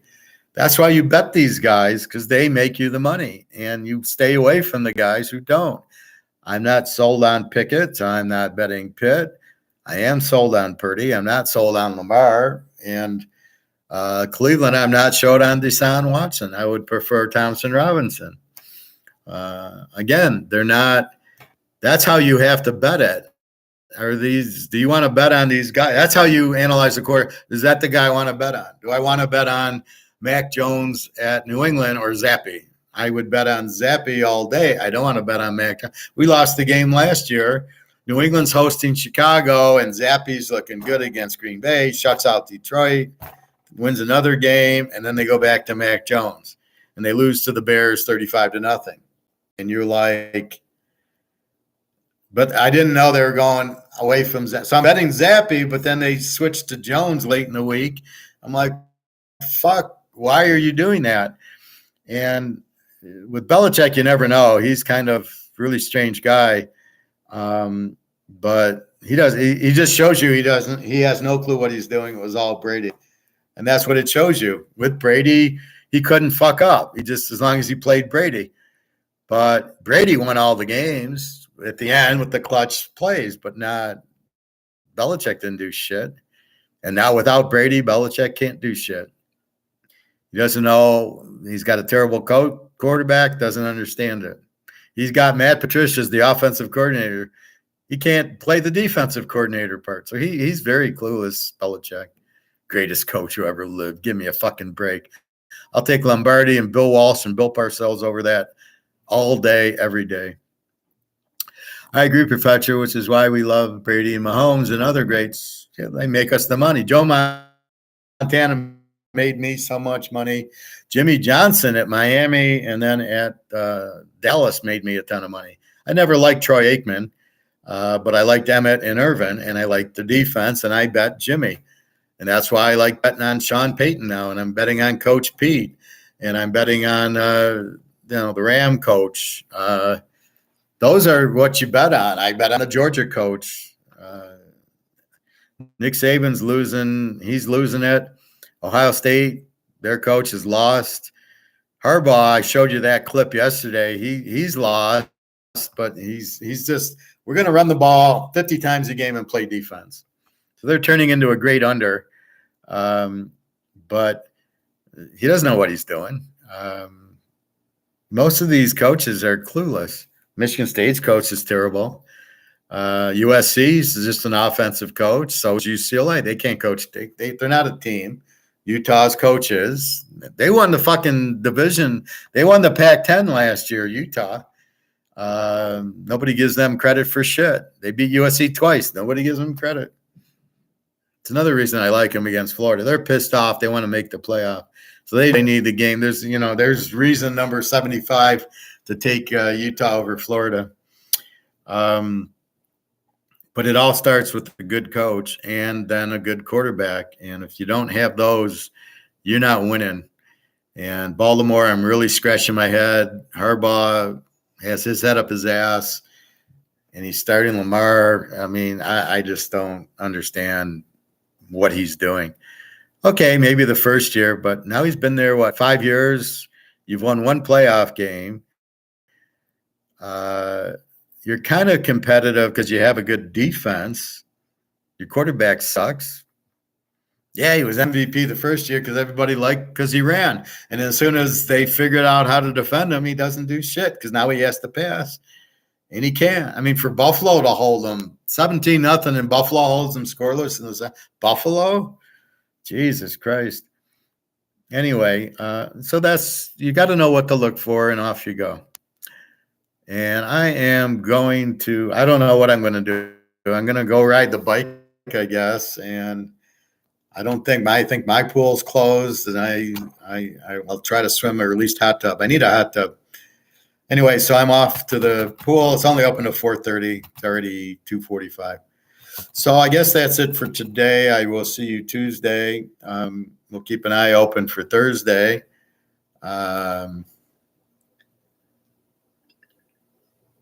I think Thursday I'll come on right after work at 5 o'clock, and we can look at the games Thursday. And then I'll start doing Fridays because we got Friday games and Saturday. So I'll start doing that. So I'll start adding Friday to my repertoire. Buy your gold, buy your silver. It's a fucking no-brainer. It's Notre Dame. Let's put it this way. Gold and silver are Notre Dame. So as long as Hartman's healthy, nobody's beating them. Georgia maybe. Not. Ohio State doesn't have the defense, and neither does USC, but Notre Dame's got the better defense than both these teams. I like South Carolina a lot to beat UNC. Okay. I think it'll be a high-scoring game, and I think I like the dog in the game. I think the game's even. North Carolina doesn't really have the defense, and South Carolina, I don't know, they're a decent team. Rattler's playing better because he likes this system. So, okay, Bobby's giving us South Carolina. All right, I will talk to you then on Tuesday, and we'll look at that. Otherwise, we've went over basically that. I'll pull the stats, and we'll go from there. All right, everybody. Yeah, thank you, Bobby. Yeah, we'll ignore the New Mexico State, Massachusetts games going forward.